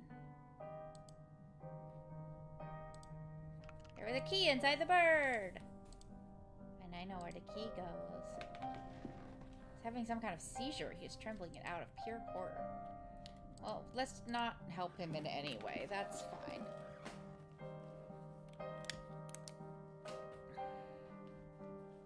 Alright. I'm pretty sure this is the basement key. I don't know where else it could be.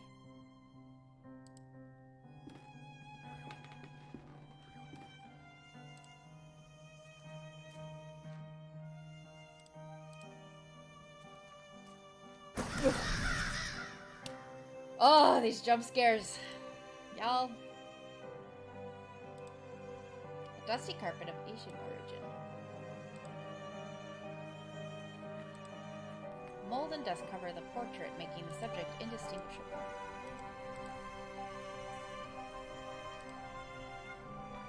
This piece of fine furniture has several drawers. Inside this one, there's a gardener's shovel. Sweet. Cabinet is a large stain of mold due to the high humidity in the atmosphere. Now I can go dig up the grave. Great. There are remains of a Roman mosaic behind this wall. I can't distinguish anything clearly. An ancient statue in poor condition. Are we gonna get some weeping angels, y'all? Old ruins. It seems that they were part of the Roman settlement.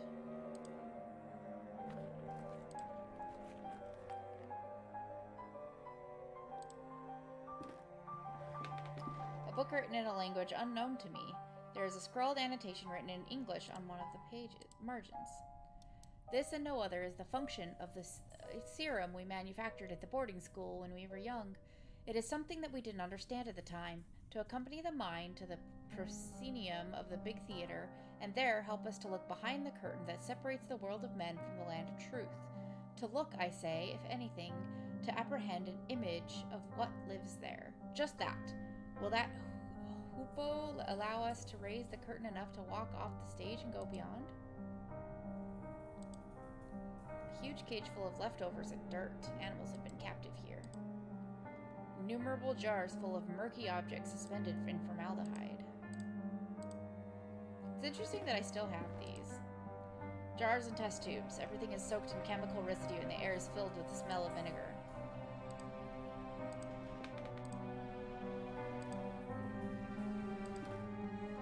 Of dust-covered beakers with repulsive liquids. A few of them have developed fungi inside. Delightful. Unlabeled bottles and lab equipment.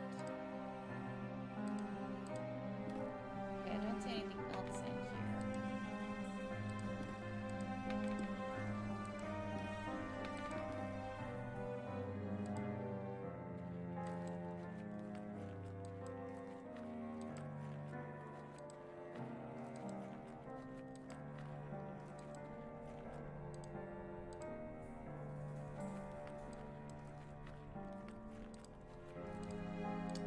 Why he has the need to dig up the grave, but, you know, we have the tools for it now, so.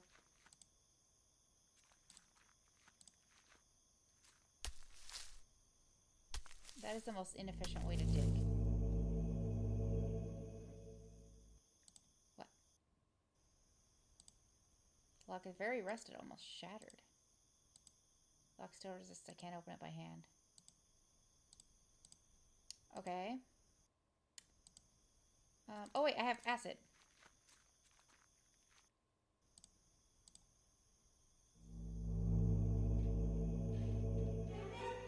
Oh snap!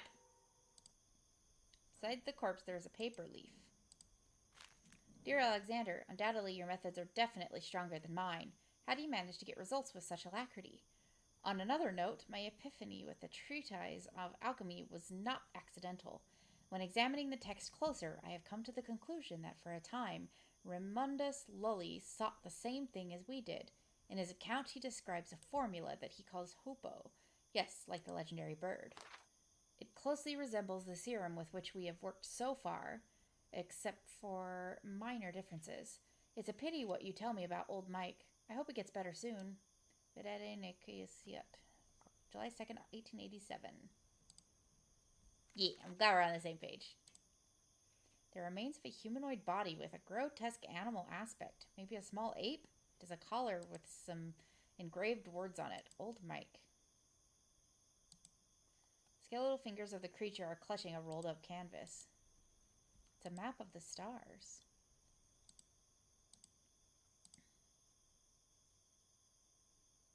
Alright.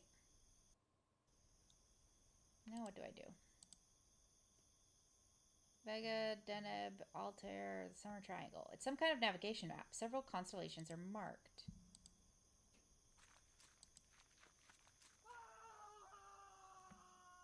Oh no, Alexander! Oops, I didn't mean to go down.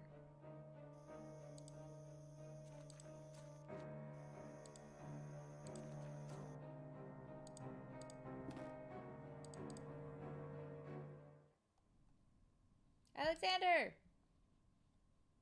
He's gone. Woo!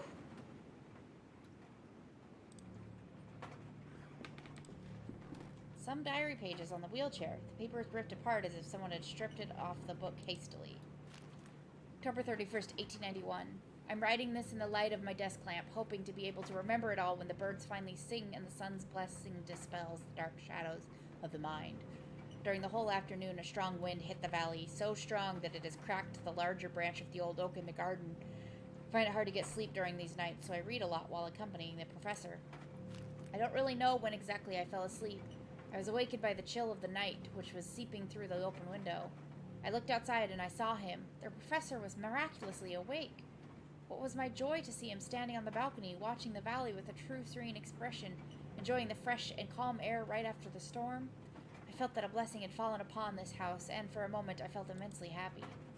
I stared at him for a while without saying anything, being afraid of dispelling a vision I hadn't believed possible for a long time. And then, in the midst of the silence, I heard a sound that froze me in my seat and snatched all my calmness with such a terrible chill that I will never forget. A loud noise beside me, low-pitched as the drag of a slab. Mr. Alexander's snore, who was pleasantly sleeping in his bed. I have already made my decision. I will leave this house.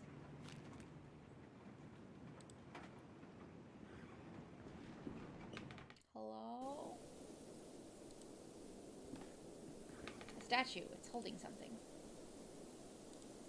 Starlight brings some brightness to the forest.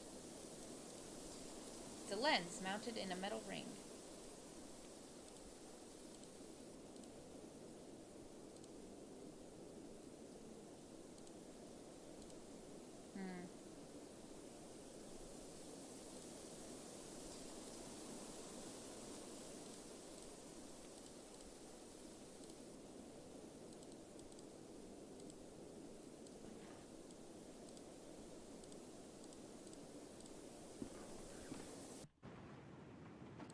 Okay, what do I use the lens on?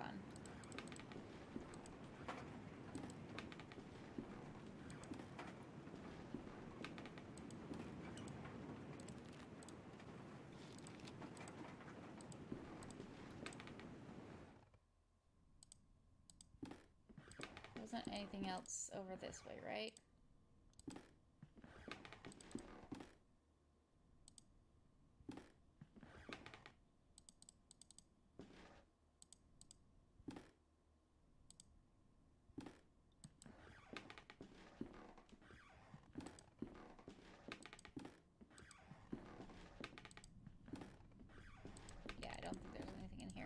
I'm not sure what to use the lens on. I haven't seen anything that needs a lens.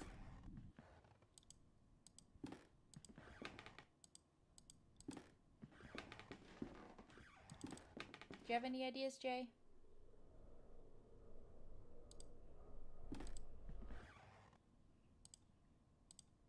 Just as there are some strange symbols marked in the surface.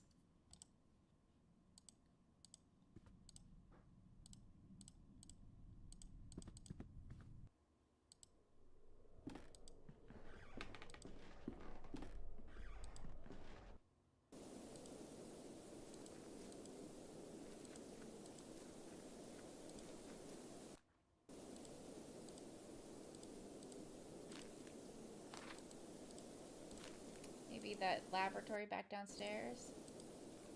Oh, the thing on the right of the photo room. That might work. Let's try that.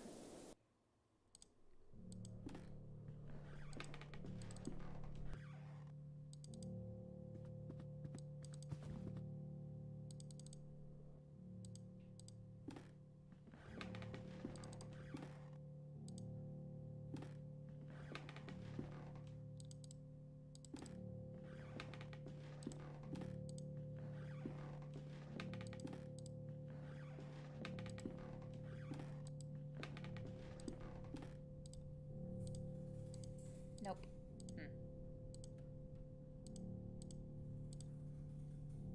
Okay, not it. It's gotta be something down in the lab, right? Because I didn't actually do anything in that space other than read some stuff.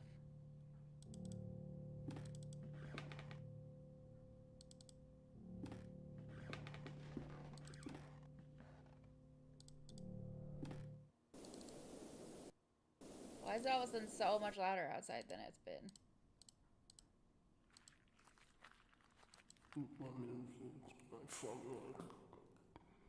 I don't like that. No, thank you. This is when you leave, Jeremiah.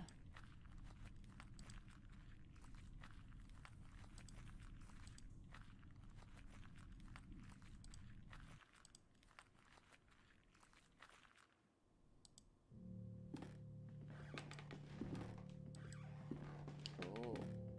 The table has moved. There's a mountain of compacted snow.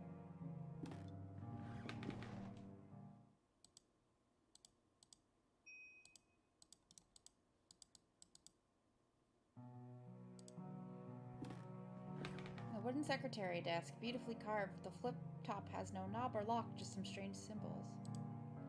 There's a dark hole in the center of this room. It delves into the depths of the earth, far beyond what I can see. An open envelope with a letter inside.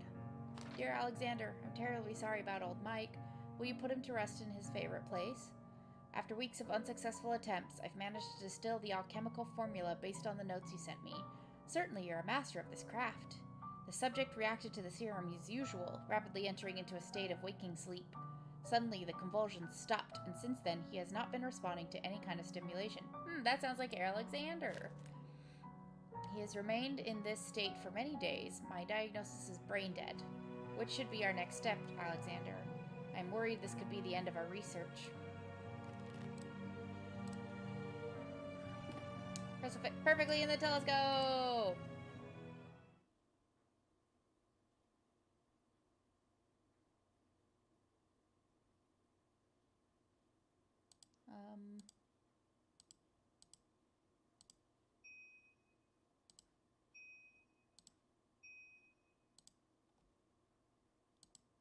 How do you know you're looking for a triangle, my dude? Oh, right. Wait. Hold on.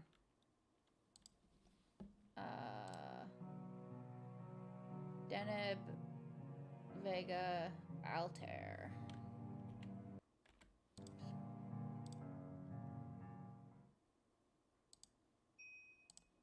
Oh, I might need to look this up. This is going to be real fussy, isn't it?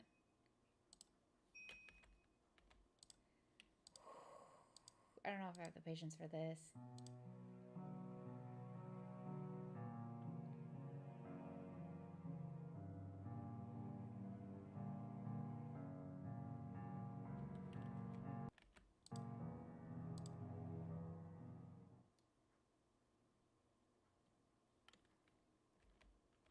Can I put the chart on that desk?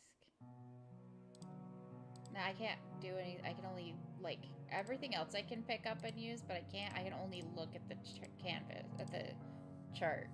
Can't move it anywhere.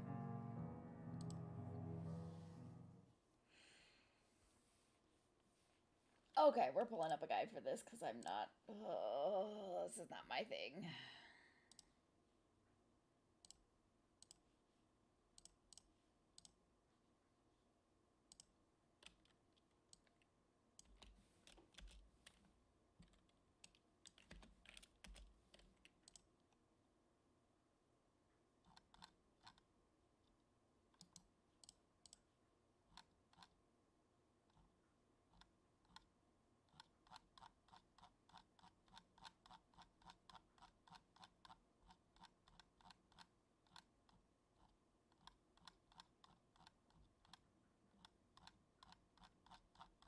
Did all that. Skip, skip, skip, skip.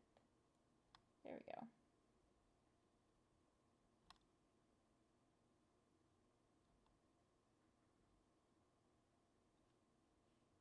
Okay, there we go. That's all I wanted. Thank you.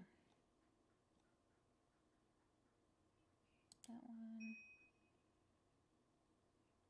That one.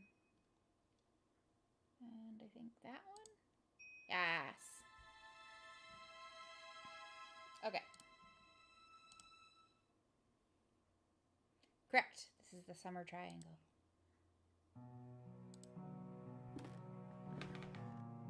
Oh, boy. Now I have to remember the symbol, too.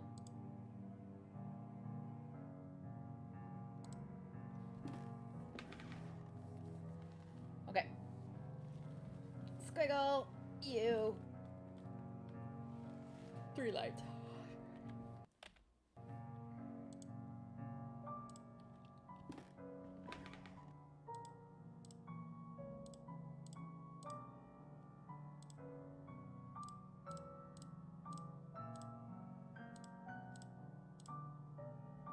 Hey.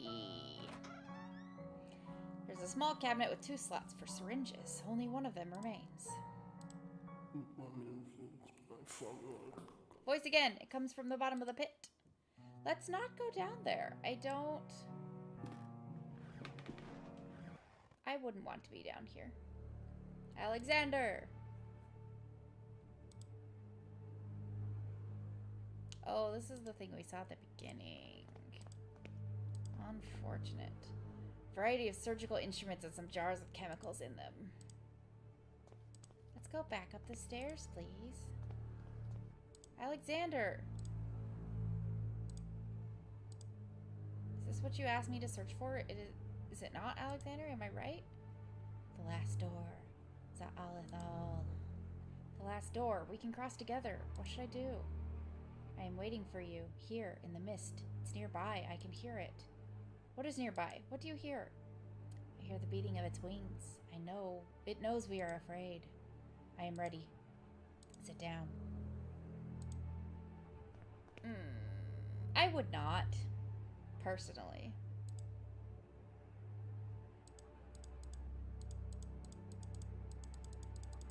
Okay. Clicking on him is not doing anything. There we go. Just had to hand him the syringe again.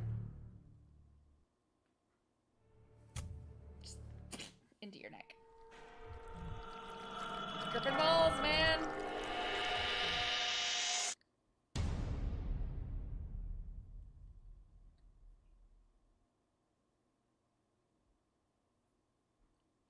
Do you think that we will find any clue here about Devitt's whereabouts?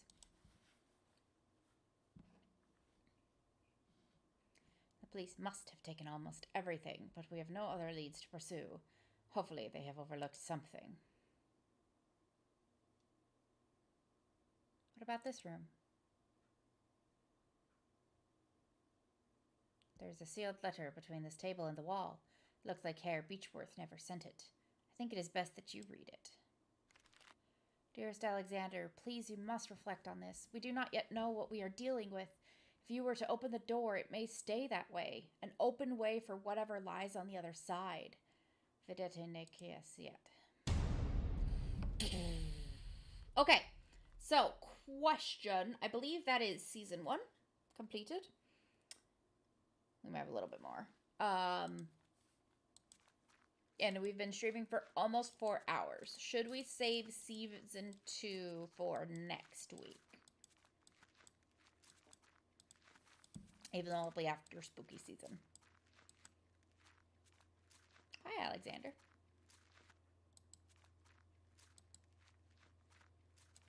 Everybody walks away from me in the fog.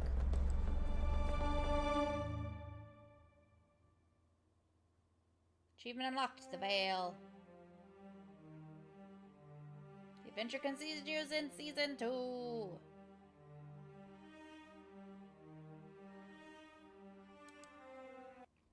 Alright, so.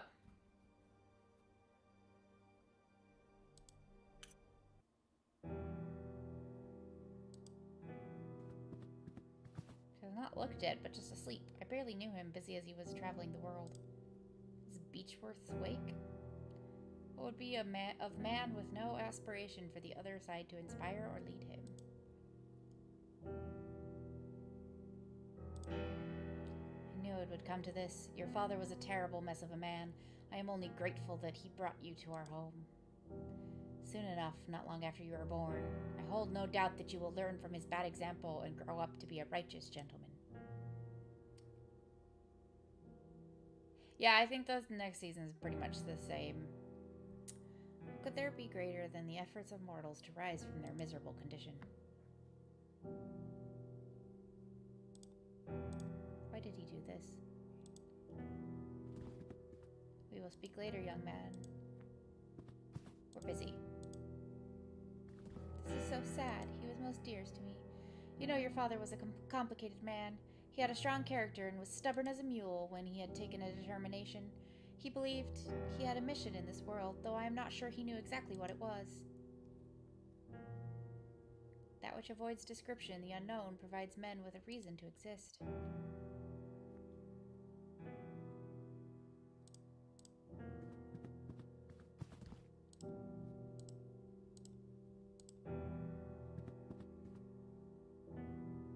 This is an obscure domain, its secret taken by man from the silence of nature and death. You are the young Beechworth, is that right? Your father left you everything, Anthony. The house, his accounts, and all his belongings for you to receive when you come of age.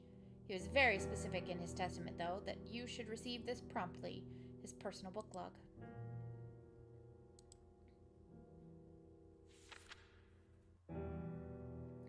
These are the memories of my life, my research, and knowledge of the other side. Use them wisely, son. It was all Anthony's father's fault.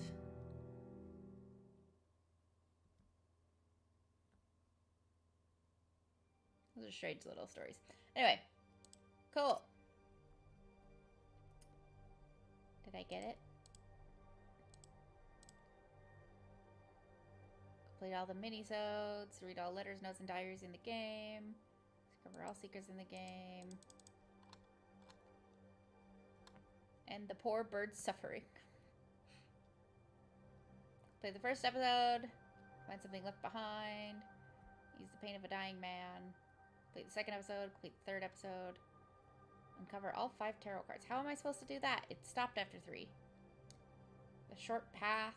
Navigate through the fog like a pro. I did. I guess I didn't do it like on the first try. 4th episode. Become an expert developer. Reveal the picture beneath. Fail to escape your destiny. Oh. What does that mean?